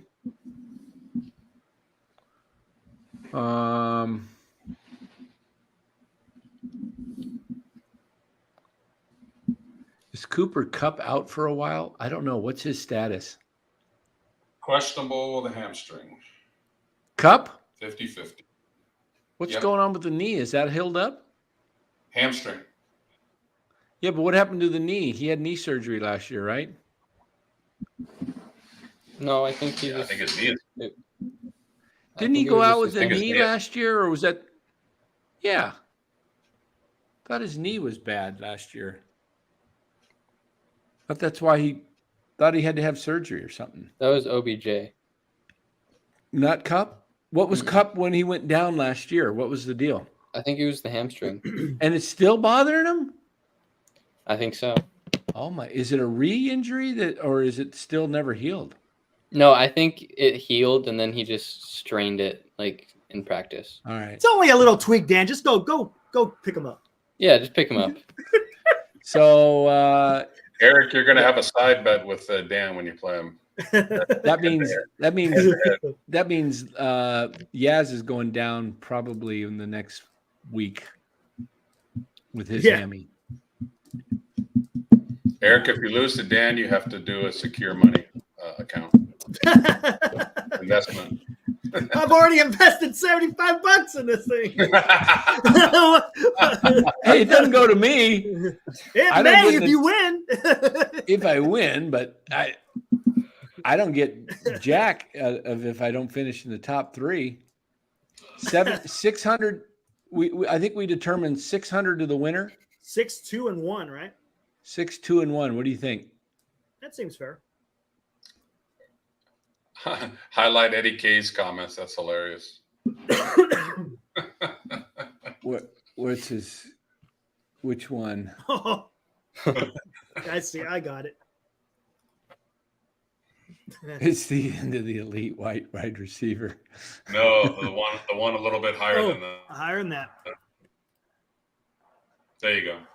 Look at that, Dan. We were going to go tonight, and I think it was Eric that brought it up that said, hey, it's a holiday weekend. All I did is bring it up. That's all. There I it did. is. Your fault. Just like you blew the What are you no-hitter. talking- Just like you blew the no-hitter, you blew blew the draft. Bob You blew blew the no-hitter, you blew the Bob draft. blew it. Eric in his mouth, he Bob. blew It the was no-hitter and the draft. Okay, Hold on. there's First your guy right there. No. Right there. The guy First right off- next to me. That First off, First we off, didn't have a first, league. I'm going to do what you do to me all the time. Hey, wait, let me just thinking. Hey, let me interject a here. league even set up. We had to go to Sean to But get what it was set that, up. Eric? Hey, I got a great thought here. Let's shift focus here. Right? We didn't even have it set up. We had to go to Sean because none of us have ever set this shit up before. Morkatna, you're a smart individual. Come on, man. He predicted Los would win it all. Oh, there we go. I can't even point at him. Yeah, he's right. He's right. He's right. Straight down. No, The you're early odds on the That NorCal way. champion have Los at 4-1. You're right, Eddie. I can't. Dan is 9-2. Bora's 6-1. Eric is 35-1 to win it. If you want to, What lay down are you on- looking at? Are you making those up? Yeah, he's Yeah. making them up. Oh, okay. I've checked with Vegas. I have connections with Vegas, Los, and the bad Eric guy is 1,000 to 1. are the bad guy's the early See, favorite. you're digging yourself. You're You digging are yourself. 1,000 to 1. I'm clipping this. I'm clipping it. Flip it. is You're also- 1,000 to MF 1. I'm putting the odds at 1,000. If you win this league after no. Hey, Eric's gonna do his homework, man. He'll do his homework until Wednesday. That's why he pushed it till Wednesday. He needed every day he could to study it, man. No. He needed every hour and every day. Hey, he's got a spread. He's got a printout sheet. It's nothing big. It just lists who the players are. That's all. Yeah. What was that TV show where he had 4 multiple choice? Eric's going to use his lifeline. Oh yeah, there you go. Let's give Eric a quiz. Ask the crowd. Let's Ask give the audience. Eric a quiz here. We'll ask him 10 questions, and based on those 10 questions, we'll give you the odds. What team does Austin Eckler play for? I have no idea. Okay, there's one. What team does Jamar Chase play for? Don't know. Okay, what team does Tua Tagovailoa, however you say his name, play for? Doesn't he play for Miami? There we go, 1 of 3. Okay, There we go. what team does Bill Belichick coach? Oh, come on, man. I'm giving you some easy softballs. Come on. Who is it? Come on. Who is it? He's looking it up right now. Come on. Look. What Who team is does it? he own? Well, you're talking about Belichick, right? The owner is Kraft, right? Yeah. Right. The guy who likes to visit certain establishments, right? Yeah. Okay, Got So it. he reads Yeah, a I know little who bit. it of- is. What's the team name? The New Okay. England All right. What Communist. team does Justin Jefferson play for? Miami Vikings. You like that? You No, like it's, that? no, it's The the Miami Minnesota Vikings. Dolphins. I know. Okay. I knew. I love it. All right. What team? No, Wait, it's Dan, me. I got one. What position does Anthony Richardson I play? don't know. He's not related to former guard Pooh Richardson. And don't ask him who Pooh Richardson is I either. have no idea. Okay. Hey, he should know who Jefferson played for. He was the 3rd president of the United States. Yeah. There we That's go. right. Ramon Okay. Jefferson, though. Thomas Jefferson. All right. He knows his history. All right. I'm giving you. All right. What team does He said the Lamar Miami Vikings. Jackson play for? Lamar Jackson, And what position? quarterback. Okay. What team? Isn't it Jacksonville, right? Jaguars, isn't it? Okay. Eh, Okay. So far you're like 1 for 5. He was part of the Jackson 5. There you go. What team does Justin Herbert play for? Oh, you guys talked about them. I already know. Where? Down south, Okay. L.A. right. Chargers. All right. What? What team does Cooper Cup play for? We just talked about them. L.A. Rams. All right. He's got 2 in a row. His odds are increasing. See? What position does Justin Travis. Fields play? Oh, what? I'm trying to remember. I can't remember. Never mind. What position does Travis Kelsey play for? What position does he play for? Our team Does he You play mean what tight end? position? Tight Nice. There you go. See, you got confidence in Eric. Come on now. Come on. I mean, he got the Miami Vikings. He got the Miami Vikings. Mark Reese. Yeah. Yeah. Hey, Bora, he's got the Miami Vikings winning the Super Bowl. Yeah. Oh man. I love it. You would get good odds on that. Okay. Kyle Kirkland. That's the best. So,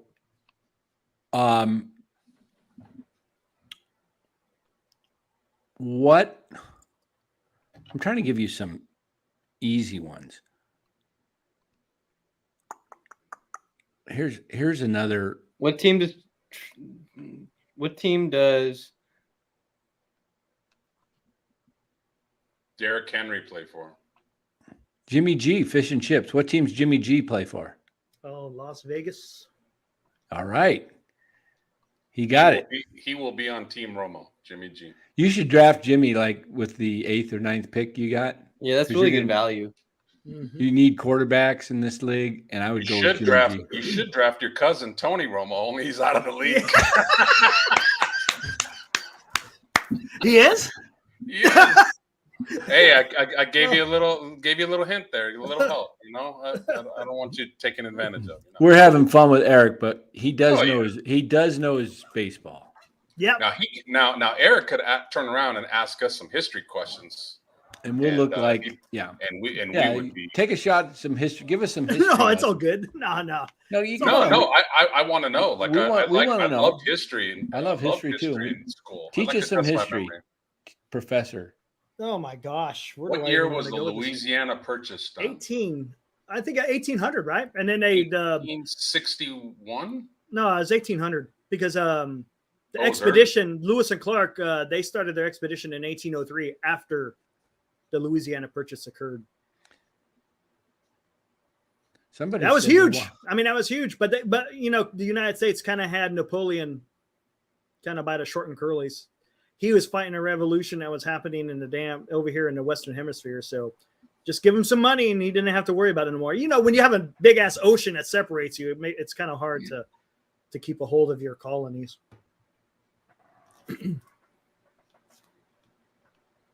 God, I really enjoyed U.S. history. Like I do like questions about that. It's challenging for sure. Like I'm trying to think of the 17th president of the United States without looking it up. The one. Hey, right Cameron, wasn't the Louisiana Purchase before 1803? I know the Right after. expedition started in 1803, but I thought the purchase happened before. right after. Or maybe it might have happened in the same year. That's Who was the possible. 16th president of the United States? Abraham Lincoln. Oh, you know that, but it was for the other Who was guy. the 17th is the harder question. Oh my Ooh. God, the guy after him, the guy that took over. Well, I guess he's the 17th president. That guy's That's horrible. the harder question. Andrew Johnson. That guy. Oh, from sucked. Tennessee. That dude. Yeah, he was from Tennessee, but That's he right. he totally ruined Reconstruction. But we'll get into that later. Yeah, Cameron. Eric, right? Eric, Andrew in your Johnson, garbage. in your opinion, Eric, who are the top 5 presidents in U.S. history? Top 5. what they Oh did. my gosh. Top 5. Oh, let me answer that. Would it- No. Would it be safe to say an underrated one would be FDR? That's not underrated. He's up there. I don't think enough people talk about FDR in being Well, the top you know, 5 for everything he did and had to go through with the Great Depression. Yeah, with the he had to New Deal. recover from the Great Depression, and then on top of that, fight World War II, which was huge. So yeah, I mean George Washington, Abraham Lincoln, FDR. Is Kennedy in the top 5? No, Oof. Kennedy's not in the top 5. For the short time he was there. He screwed up a lot of stuff. We almost went to nuclear war because of that. He got the Soviets out of Cuba. With the Yeah, Cuban but we Missile also Crisis. we had to take missiles out of Turkey too. So Yeah. there was cat and mouse games going on, but He had to give something to get something, but definitely saved a lot of lives. See, I know my history a little yeah, bit. you're good. Yeah. You're good, but I didn't care. I mean, Kennedy, he was, yeah. Reagan top 5. I think Reagan should be in the top 5, just Danny, because of the Cold War. Danny, you concur with that? Reagan top 5. Yeah, You're muted. yeah. You're Khrushchev, very man, that guy was something, huh? Whew. Dan, you're muted. Oh, you're muted, Dan. Are you? Oh, can't hear you. We'll wait for him to come back. Go for it, Cameron. Oh, Cameron Tyson's wanting to talk to me about JFK. Talking about Khrushchev, yeah. Yes, is inexperience, correct. He had so many people in his ear. We're talking about Kennedy. He went against the establishment for sure. And that's one of the reasons why he got that's sad. Well, sad day. I think he would. Sad I day think- for the country. It was Sad day. just for that simple fact, but yeah. Dan, you're still muted. You must be unplugged or something. Yeah, this Bay of Pigs was a mess. And how about Operation Mongoose? That was another one. I think if that wasn't that right before. Whoa, we lost. Maura, how's your history, Maura? Not too good. Not too good. You're getting a lesson here. I'm paying attention. We've been at it 1 hour and 45 minutes. Ooh. It's about that time. We're talking history now. We need to have a whole segment. We need to have a 30, 45-minute show just on history. Eric, you down? Yeah, I'm all good for that. Heck yeah. I think we also should do a show on wrestling too. You weren't here. You know what, Cliff? Look at Dan. Cliff was it Cliff Martinez? Yeah, Cliff Martinez had a great. We should have a show called Beers and Beatdowns. There you go. There you go. Beers and Beatdowns. MF says, do you remember 9/11? You were 4 years old in 2011? No way. What? Do you like that? Do you like that bill though? Do you like that? That means you were born in 2007. You're younger than Bora. Hey Cameron, do you like that the 1964 Civil Rights Bill? Call your team. Yeah, it's good that they had civil rights, but I want to see the matchup between 2007 versus 2004. 2004 is taking that all day. Nixon was underrated. He opened up China all day, bro. What he did. Then again, a lot of that was because of Kissinger. But yeah, Nixon was underrated. You know, it's crazy. He got impeached or threatened with impeachment, whatever, for sneaking on your opponent, right? In today's world, man, he would be awarded. Cameron crazy. Tyson, is it safe to say Kennedy beat Nixon in the presidency because of his influence with Sinatra and all the mafia people? They got some votes out in the Midwest. That's the rumor. Frank Sinatra was very powerful at that time. He had a lot of connections underground. Got a lot of votes in Illinois and in You're Midwest. Good. I hear you. You can hear me? Yep. Oh, a button got pushed somehow. Dan pushing buttons.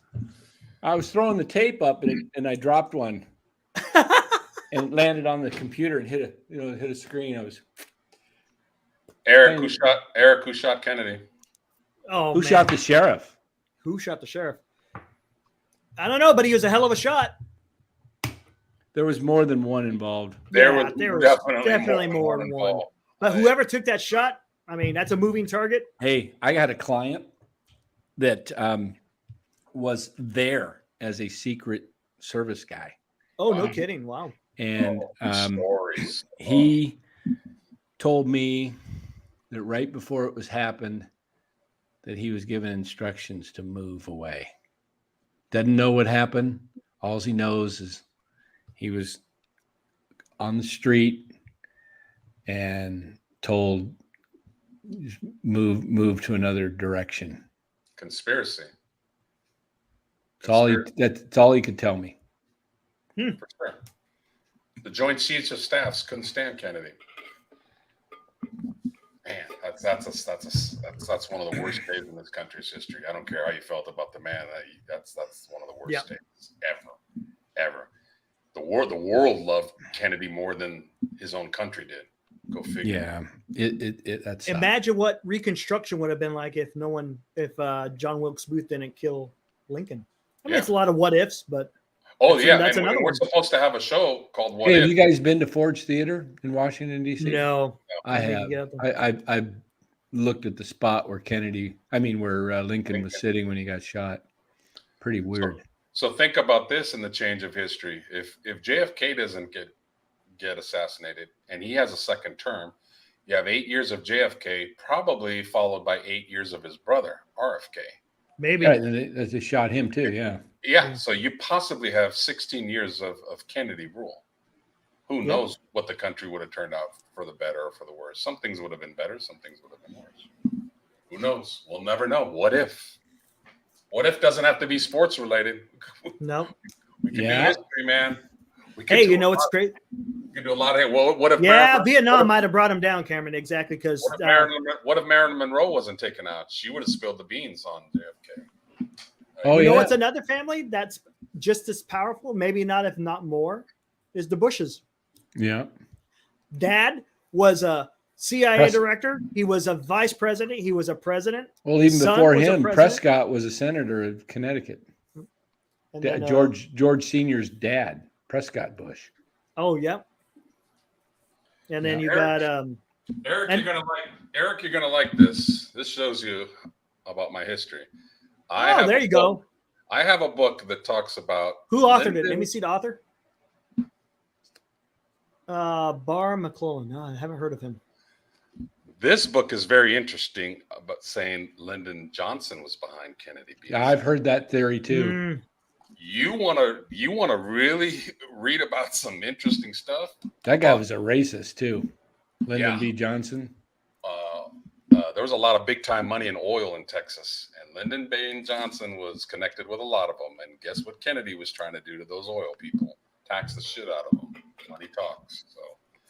So, yeah, this is a deep book. Let me tell you. You got to be careful. You got to watch when you look in those books, look at what they're referencing and their sources, because sometimes they might be leading you down the primrose path. No doubt. You know what I'm saying? I'm about halfway through. Yeah, there's all kinds of theories out there, and a lot of it's easy to do. Stuff. It's easy to. There's a lot of weird stuff. There's a lot of weird stuff out there on Obama. It's weird. The former wrestler Jesse Ventura used to have a TV show called I like Ventura. Theories. I like Ventura. He was an honest. I do too. Dude. He straight up and told it like it was. But he had a TV show called Conspiracy Theories, and he had an extra long one about Kennedy's assassination. He talked to some people. It was very interesting. Very interesting. Shit, 911 has a whole conspiracy theory about it. Oh my gosh, yeah. Big time. Oh, what really happened at the Pentagon, Eric? A plane hit it. 100%. Did the plane really hit it? Plane hit it.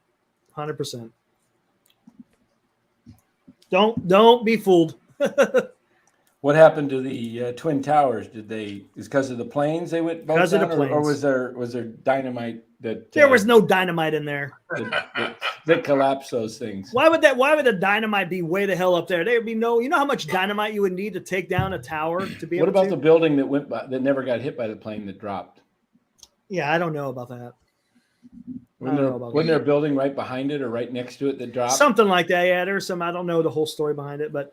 I mean, everyone was able to see that day. The planes impacted the tower. The stuff was burning. Those things are fully loaded with jet fuel. It's going to burn hot. And it just took time. That's why it took time for them to fall. 60s was one hell of a decade. A lot of assassinations. Malcolm X. Well, he was killed. I don't know. What does Bora feel about 9/11? You weren't even born yet. What is that? That's for insane, somebody, huh? What is that like for somebody who? Bora was. Oh no, he wasn't. That's right. No, -3. -3. What is that like for you? I mean, what emotions, if anything, does it? I mean, I would imagine it'd be kind of hard because, like, I was born in '61, so Kennedy was shot when I was a year old, but obviously it didn't mean anything to me when I was growing up.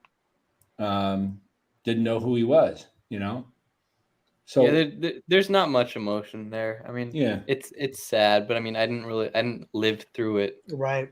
So I don't really have that. It's the same people who actually experienced the time of Pearl Harbor, right? Yeah. I went to high school with a buddy of mine in high school whose dad was at Pearl Harbor. Isn't that freaky? That Secret Service guy that you mentioned is a client. He's not still alive, is he now? I doubt it.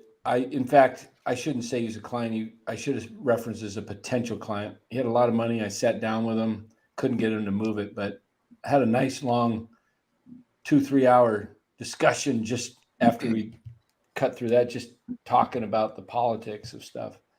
Pretty wild. Area 51. Come on. Oh, now we're talking. That's just a place to go test aircraft. That's all it is. Oh, come on, man. What's in Area 51? There's Martians there, isn't there? Martians. Now we're talking. Come on. Martians. I think that's Eric's fantasy football headquarters over there, Area 51. Hey, I'll say. Just a place to go test stuff. That's all. Yeah, Eric's going to be over there putting. I'll tell you what, it took me to move to Arizona to find out why there's so many sightings in Nevada and Arizona for UFOs, because those are two dark states. Like at night, Exactly. there are some areas that are dark. I have Yes. never seen stars like I've seen in Sedona and in Flagstaff. Oh my God. And can you imagine what it's even like out there in the middle of the desert where there's nothing? Yeah. Absolutely gorgeous. I love it up there. Every base is guarded. Every base. base? Is guarded. Every base is guarded. But what's with 51? Nothing. It's just where they test aircraft. Where people don't, if they don't want people to know what kind of aircraft they're testing, then that's where they fly. But can't satellites pick that up? Well, yeah, but they got facilities that could hide that kind of stuff. So. Have you ever been to Area 51? No, but I know someone that worked there. Ooh. I would love to hear those conversations. Exactly, the fake moon landing. That's another one. Right? Oh, we never landed on the moon. Come on. I'm telling you, you're nuts. Come on. MF. Oh my gosh. What would MF say? Is Farhan from the U.S.? Is Farhan part of the former Soviet Union? Eric, what was created first, the CIA or the FBI? Oh man, good question. I'm trying to remember. I think the CIA, but I think it's the FBI. See, they might have had different names though, not necessarily the Federal Bureau of Investigation or the Central Intelligence Agency. Exactly. Now, the CIA, they did a lot of work on that. They kind of formulated after World War II. So I would think that the FBI would probably be. So do you think the FBI should be demolished and it's it's weird. I mean, a lot of this is politics, so it's hard to really tell what is truth and what is fact. So, but if there is, political operations happening within the DOJ, because that falls under the Department of Justice. And the department, of course, the person who gets to select the attorney general is the president. So it makes it political already off the get-go.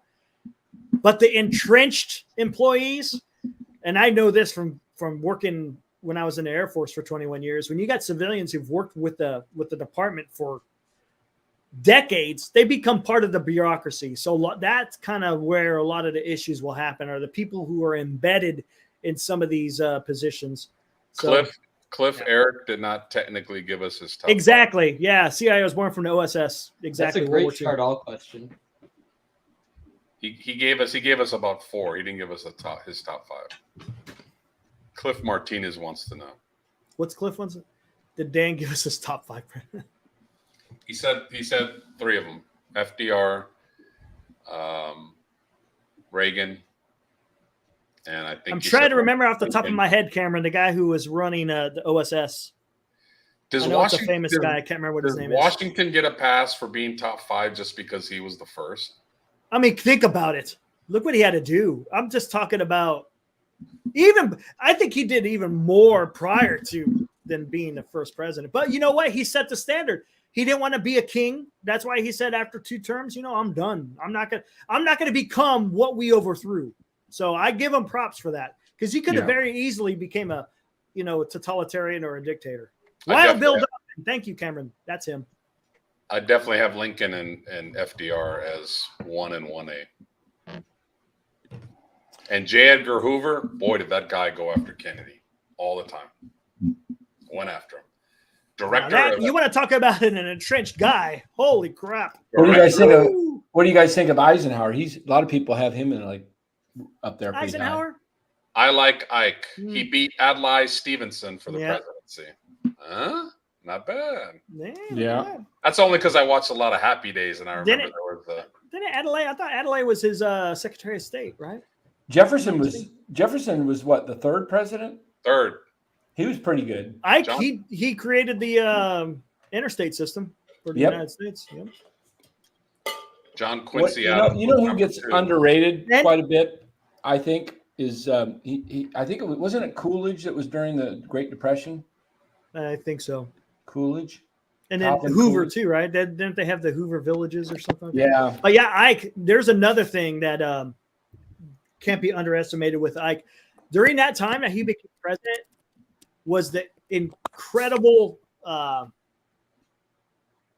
What do you want to say? The deliberations of wanting to use nuclear weapons. There was like 3 or 4 different times where Eisenhower's like, "You guys are nuts. I'm not using nuclear weapons because of this situation." I mean, give us your crazy. bottom. We did the top 5. What's the bottom 5? The bottom 5? Ooh. Biden. Oh, Biden's got to be up there. I'm not saying that from a political standpoint, but the guy is just. Yeah. I mean, Biden's definitely bottom 5. And again, Andrew Johnson, the guy who took over for Lincoln after he got assassinated. Buchanan sucked right before Lincoln. Yep. Yeah. I agree. A lot of people put Trump down there just because they hate him, but his policies were very good in a lot of ways. He had good and bad policies. He had some bad ones. Because the debt went through that's the issue now. Oh, the debt is just ridiculous. In the last the debt just went 3 or 4 through the presidents. roof. Since wasn't it Clinton that had it a balanced budget? Yes, he did. He had it balanced. And now we're at what? 31? 42 million? Trillion. I meant trillion. Yeah. I'm so used to my mind thinking millions. John Tyler. Even though I manage money, I'm not in the billions. Andrew Jackson, then he wanted to dissolve the banks, and I think he did. Didn't Andrew Jackson? Didn't he dissolve the first U.S. National Bank? I think that's what it was. If I'm not mistaken. He wasn't exactly all that great as far as that. Here's a president that, if I mentioned his name, most people would not even know that he was president. Oh, Martin Van Buren? Yeah, Van Buren? You got it. How'd you get that? No, I'm looking at Cameron's Martin Van Buren. Martin Van Buren, yeah. Oh, Cameron okay. He said Van Biden. It was the second U.S. I thought it was the first. Okay, it was the second U.S. bank that Martin Andrew Jackson Van Buren is a guy that, if you go by history lessons, is a name that just like a lot of them are. There's a lot of people out there that don't know a whole lot about that. It was Jefferson who didn't care for the first U.S. National Bank. I think he opposed it, but they wound up having it. And then when the second came around, I think that was Andrew Jackson that put the kibosh on it. All right. Okay, I just found a top 10 poll, a consolidation. Yeah, that wasn't the deficit. You're right. It had nothing to do with the debt. You're thinking of the deficit. Number one, Lincoln. Number 2, Washington. Number 3, FDR, right on Pew. Number 4, I was just about to say him before I looked at this. Teddy Roosevelt. Yeah. Teddy, number 4. Dwight Eisenhower. Dwight Eisenhower. Yep. Harry Truman, 6. Thomas Jefferson, 7. Kennedy, 8. Ronald Reagan, 9. And very surprisingly at 10, Barack Obama. Is 11 on that list Johnson? No, it's just the top 10. Oh. People are very one-sided one way or another on Obama. There's really no middle ground on him, unfortunately. Yeah. Hey, he came into the presidency under pretty shitty conditions. Yeah, it was. I'll say this: the one thing I can say about Barack Obama that I think he failed on and had an opportunity more than anybody in American history was to really unite the country. And I think he made it a wedge when he started talking about the police and taking sides again when it was racially, and he was taking the side of the black professor was at Harvard or somewhere around there, and he didn't even know the facts. Remember, and he had to have a beer with the policeman. Do you remember that? I don't remember that. There was an incident. There was some kind of thing that happened where an officer a white officer did something with a black professor or something. The professor was totally wrong, and he arrested him. And then Obama jumped in without even knowing the facts and was calling it a race thing. And it was that type of mindset, in my opinion, that he had the chance to really bridge the racial tensions in America by really being the guy that I think could have been, when it was all said and done, if he did things without an agenda, if he just did it straight down the middle, what was right, he could have been the greatest president, in my opinion, ever. And this country has never been more divided than it is right now. Absolutely. And that's the problem. And that's one of the issues that I have right now with the current crop. And who knows how long this has been going on, but politicians in general, are they true leaders? And that's something I always focus on, because that's something that I like. I like reading about leadership, especially within the military. But you got to have someone who leads rather than, and maybe it's, are we past that point now? Is the bureaucracy that bad within a nation to where it's hard to have leadership style? Because you know what, you're not going to always get people to agree with you. You're never going to get that 100% consensus. Never. You never will. Here's my solution to fix America. And I don't know, it's really fixable, but Moral for president. I would take the U.S. senators and give them, I would change. I would U.S. Senate. 6 years, in my opinion, is enough. If you want to make it 8, term make limits, it 100%. One term. Agree. Congress, 3 terms max. You get 6 years. Maybe, the president should be the most. You get 2 4-year terms, 8. Senate, you get 6. Congress, you can max 6. These guys are making they're filling their coffers with unbelievable amounts of money, and they go into it with nothing, a lot of them, and they come out like multi-millionaires. And if you were voting for the country versus trying to get reelected, you would vote your conscience. If you had one term as a senator, you would vote to impeach certain people, okay, when impeachment is deserved. But you're not, because you're going to stand up for your party and blah, blah, blah. I mean, it's a mess. This was never designed the way the framers set it up, never envisioned it like this. Those people, when the framers set this up, they had other jobs. They went, they served, they left Congress. They only, 2 years was enough to be away from home. These guys, man, it's ridiculous. And I'm telling you, it's both parties. It's both. Oh, it's 100%. both for sure. Hey, Eric, highlight Liam's question. That might need to be brought up for another show, because that can go on forever. I don't know if you want to go on a long time. You want to be careful. You might want to read the YouTube guidelines before we talk about any kind of this stuff, because they can get weird. You know what I'm saying? They could get really weird, and next thing you know, we're shut down. So you might want to be careful. But that's one of the major ones. Yeah, it's one of the major ones. Yeah. So I'm really frustrated, because this nation could turn around so easily, and it's not hard to bring people together if you're a uniter instead of a divider.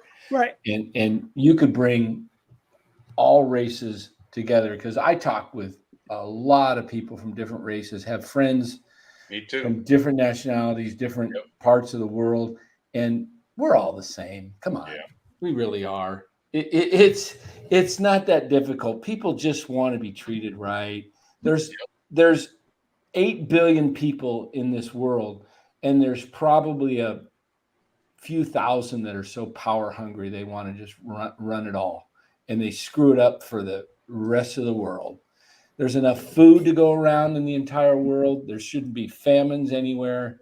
There should, it's ridiculous how people put people down in order to lift themselves up. Sometimes the only way you can have any kind of perspective is to actually travel outside the country and Yes. see how other countries live. Oh, Because yep. if you are one of those people that really think, well, what do I got to do to leave America? I'm just going to stay here. Everything America has is right here. I'm being sarcastic here, but go to other countries. Like, Exactly. you'll be surprised how good we like, got it. how they, well, yeah, we may have some Yeah. good things, but the other countries have it better than here and some things as well. It's give or take. So you need to travel outside and you'll be surprised. I've been to Thailand, I've been to Europe, I've been to the Philippines. Let me tell you, they Yep. treat people a lot better Yep. each other than they do here. Hands Totally. down. It's Not even close. Not even close. But if you never leave your state, much less the country, you'll Yeah. never know that. Yeah, I've been to the countries side in China. I've seen the poorest of poor. I have 2 children I adopted from China. I've been to the Philippines, obviously. That's where my wife's from. I've been to other parts of Asia. Singapore is an unbelievable, beautiful country that is run so nice and clean, and it's safe. Crime is practically non-existent. They just stomp it out. I mean, but if you want to talk about, like you said, Lois, I've walked the streets of the Philippines, and At it's 3 in the shocking. morning and feel safe. Well, parts, but I'm Parts. just saying, I've walked it in the middle of the daylight where you're just shocked that people. I mean, you want to get an idea of what a lot of the. I mean, we got it now in San Francisco. Go down to the city, parts of the city in San Francisco, LA, Portland, Seattle, New York, Chicago. You're seeing people lay on the streets, defecating all over the streets, Liberal city. just living in tents. I mean, that is Shitty leadership. people live like that in other parts of the world, but yet they still treat each other. They're still treat you better. I mean, it's. I've walked streets of Manila. My wife's not from Manila; she's from another part of the same island, but her province is quite a bit further south.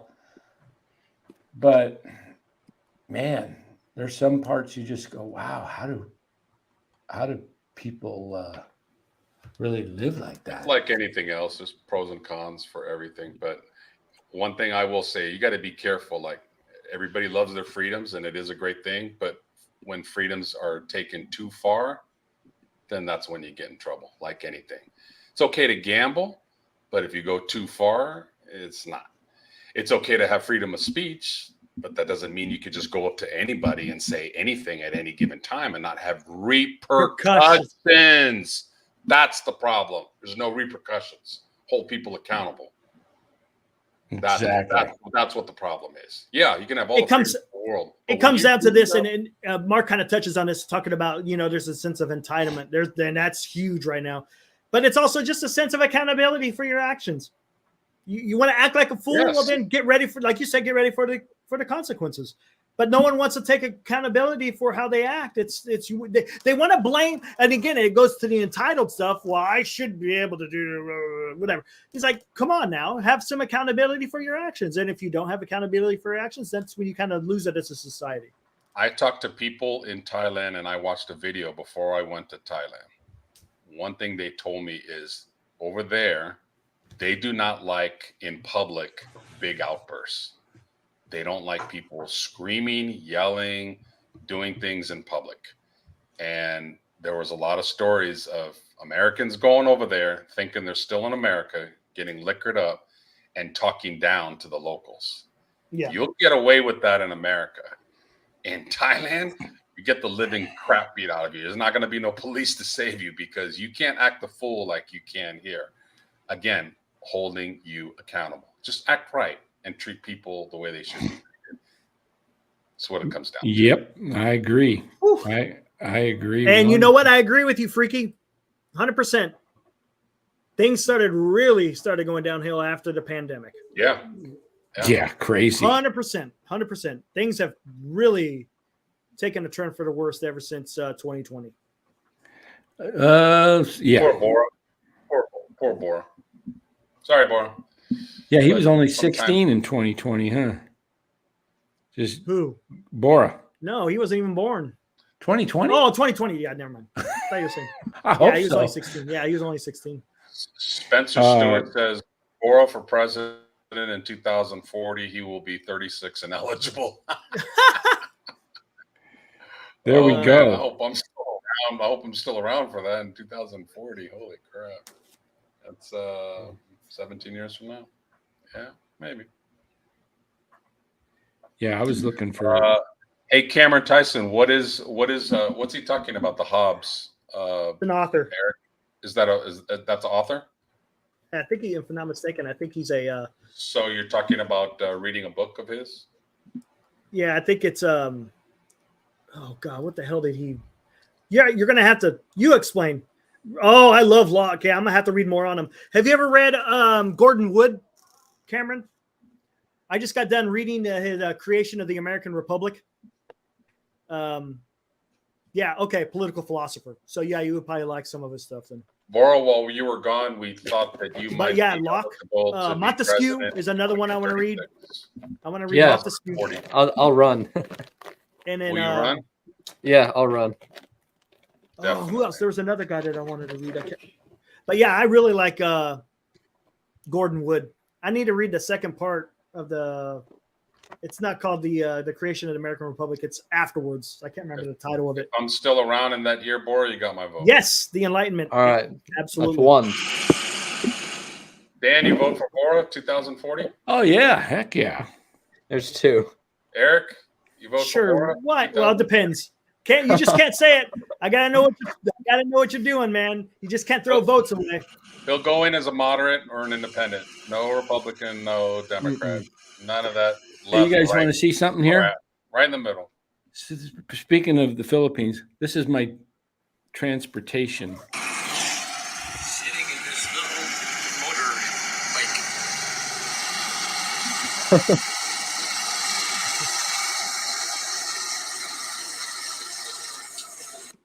Nice. Yeah, that's like it's Hey. like this. Hey, Cameron, the way the socialists are right now, you might want to read more of Lenin than Marx. More like Marxist-Leninists. You want in, buddy? What's up, bud? Huh? What's up, buddy? Huh? I saw here. that. He's from Come here. Russian Hill. He's got money. Are you doing all right, buddy? Huh? Huh, bud? You doing good? Hmm? What's the matter? Board platform will be no platooning. I love it. That's good. That's great. That's good. No platooning. Will Gabe have a job? Will Gabe have a position in your cabinet? He can be my my Food- garbage man. What about your chef, man? Oh, that's true. Yeah, my chef. That's Do all good. your food reviews. Mm-hmm. Farhan could be my computer guy. Maybe your head of technology department. Oh man, Farhan Zaidi. Unbelievable that this is I still, I'm sure he's like a brilliant guy. I mean, he's got to be, right? I mean, his educational background, Ivy Leaguer, brilliant. That is But- correct, kind of. Yep. He's tried to take his mind and then develop it into a system that makes baseball players more of a statistic rather than a individual that has emotions, ups and downs. Like, for example, I knew that the Giants were going to lose yesterday and today because I look at it as it from a human standpoint than from just playing 4 days, rest, boom. I saw that Harrison pitched the game of his career in front of his family and friends, was pumped up with his 10th, one of his strikeouts got out of the inning. I think it might have been his 10th or something. But the fact that he was just so high on Monday night in San Francisco, and that he threw 91 pitches, and he was used to throwing, prior to his injury, he had only thrown like 82 or 83 a few times. But then they backed him down to like 40 something and then 50. And then he went up to like in his start in Philadelphia, what did he have, like 70 pitches, something like that? 65, 70? No, I think he had 60. Something like that. 60 or 65, 70, yeah. So they pushed him so much because he was dealing, and the adrenaline allows you to do that. You wouldn't be able to do that if he was like on the road in a tight game. He had a lead, the crowd was behind him. So it allows you to go, adrenaline allows you to do more than what you physically are really capable of doing. The problem with going back to yesterday, right? When he pitched his gem against Cincinnati, he threw 91 pitches, and Kapler after the game was like, "Oh, we were planning on pitching him or 80. Letting him throw 80 or 81, right? But he was doing so well, so we just let him go." So you had already extended him like 10 more pitches, right? And he was going on normal rest. And when he walked that second batter, you could have taken him out and tried to limit the damage, but you just let him go. Right. I thought, okay, they pitched him more, 90 pitches, 91's not a ton, but it's more than he's done. And then to pitch him out there with 4 days rest, I figured a road game. And then with Cobb going 135 on a very emotional, adrenaline-packed game with a no-hitter, 1 out away, that's taken a lot out of you emotionally. During the game, you're getting through it because you're on this adrenaline high. And then you come off of it, you don't get the no-hitter, and you've thrown like at least 30 pitches more than he's thrown all year. Mm-hmm. And I'm thinking, okay, just give them that extra day of rest. Get these guys their body to, if we've learned anything, is that the body needs time to regroup. And we've seen Ohtani, it's because these guys, the thing about Harrison, he has been moved around his starts. Sacramento, they've held him back, and then they pitch him on 4 days rest. Then they pitch him on 5, sometimes 6 days rest. There's been no routine with Harrison all year long of like, okay, 4th day, boom, you're starting. It's been, he's pulled, he's only going to go 40 pitch. Oh, he's this. And they take him out after. And so to do what they did, I knew he was going to be gassed. And all you have to do is look at what was his fastball, Eric? Oh, yeah. It got down to 91. And then after that, it was like around 93. You saw that he was spent. Yeah, he was spent. And Cobb, I knew he was going to get racked today. Just knew it. Coming off a start where that's the most he's ever thrown. And he's 35 years old. Come on. 135 pitches. I get it. Go for the no-hitter. He came so doggone close. You don't ever probably. But you've got to account for it for afterwards. It's going to have an effect on them. Give them an extra day. That's all you needed to do is give these guys an extra day. They've done bullpen crap for how long? You don't have another bullpen guy you could throw? Right. Keaton Wynn couldn't start. Keaton Wynn, exactly. So this is what I'm telling you about with these guys. They're smart, but they're not smart enough baseball sense wise. Right. They're smart with analytics, computers, but they don't understand physiology. They don't understand. They're book smart. They're not necessarily street smart. Yeah, exactly.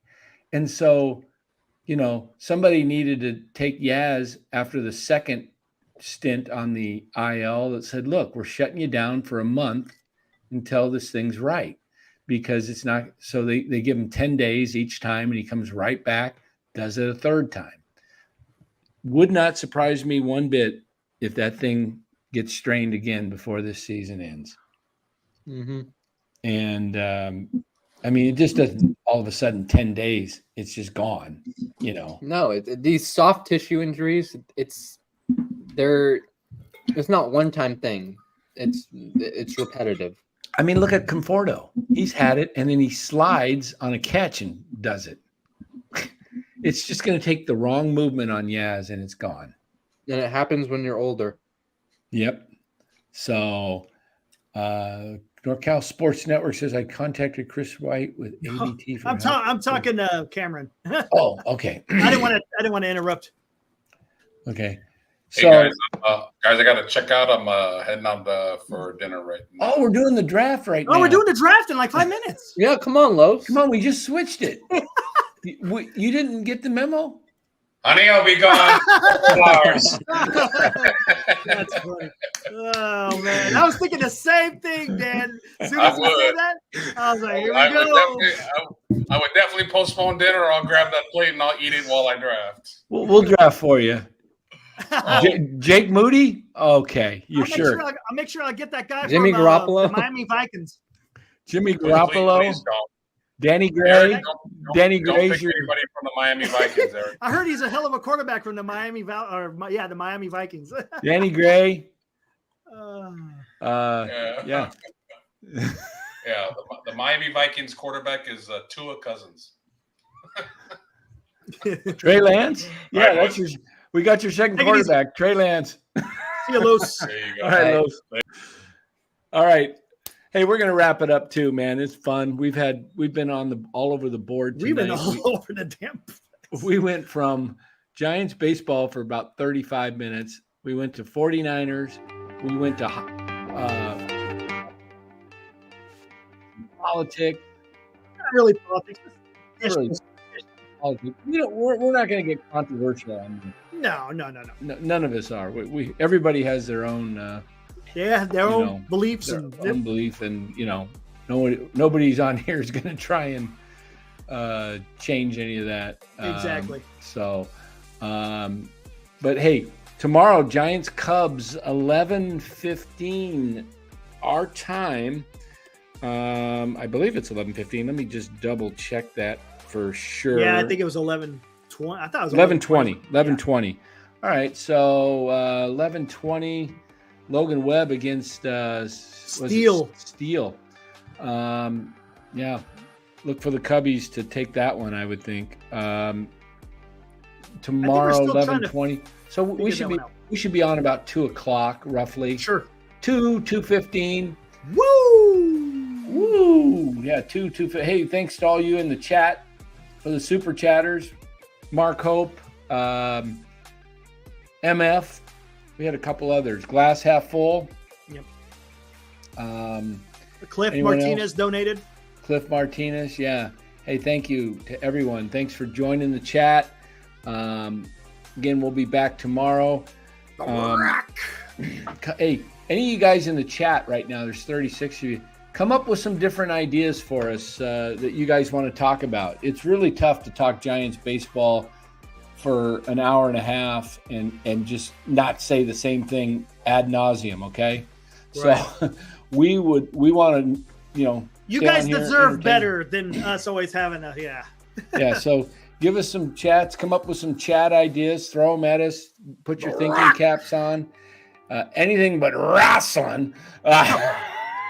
People would love it. I'm telling you, they would love it. You and Los can do your own separate wrestling Woo! show, and Bora and I, we'll go to the ball game.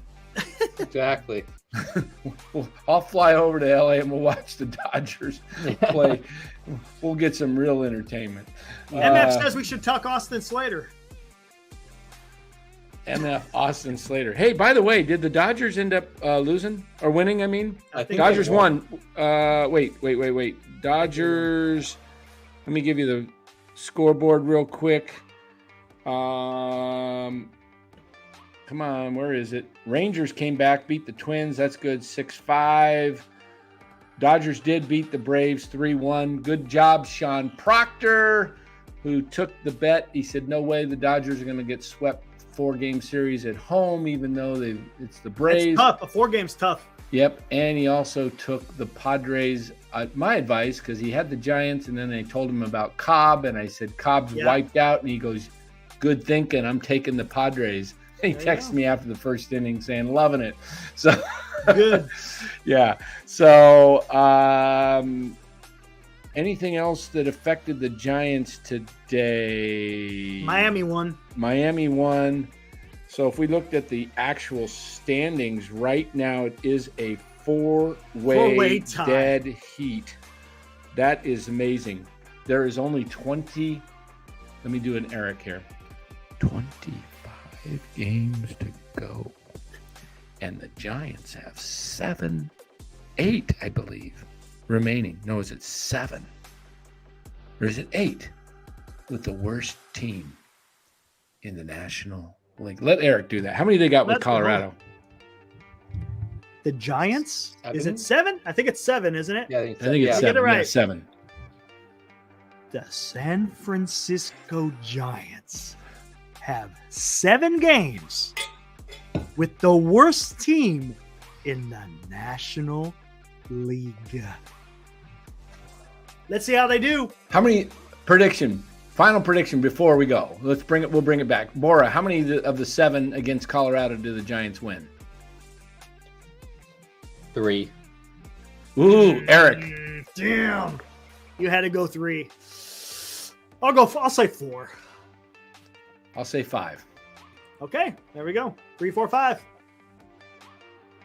We'll pick for Los. He'll say L7. I don't think so. Yeah, I was gonna say 3 too, Mark, but the whippersnapper took it. So 2004 took it. 2004 took it. I'm gonna put that as my name now. Should I just be 1961 in the league? Everyone just 1973, 19. Oh my god. Oh god. I did change my name though. Did you? I got to come up. I'm not going to be Harrison's Heroes. It was a take on Hogan's Heroes. Not too many people got it. Just went right sailing over everybody's head. Just Hogan's Heroes, a good old time, funny sitcom. Yeah. Back in the 60s and yeah. Yeah. So anyway, we'll come up with something different and. But until tomorrow, about 2-ish, 2:30, somewhere in there. Look for us between 2:30. We'll put out the thumbnail as usual, along with the tweet or the X or whatever they want to call it. Till tomorrow, ciao. No, arrivederci. There you go. Or is it? Arrivederci. Palonta. However you want to do it. You want to do arrivederci trattare? It would be great, but I can't do it. Only a guy like Larry, I can't do it because it's not. I could just say, imagine if I just said, like, F you, Chad. No, I can't do that. That wouldn't go. Cliff Martinez says we could talk some music. Yeah, maybe we'll get into that. Talk some music? That would be good. Yeah, talk why some not? music. We could talk some TV shows, maybe. We could talk some Pop culture, I guess that would be the pop there we culture. Yeah, we could talk the greatest. A lot of what ifs. What ifs. What ifs. Let's do a what if show coming up before the next few days.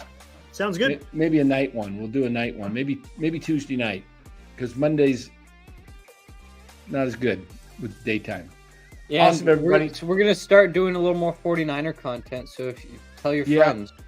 Yeah, 49ers. Bring all your 49er fans over here because football season is coming upon us. Giants, if they do not make the playoffs, it's gonna just those really Miami Vikings, man. Watch out for them. Look out for those guys, exactly. But no, do look out for the Miami Marlins because I think they're coming. They're coming. I think they're, Yep. They got pitching and they went out and got some hitting.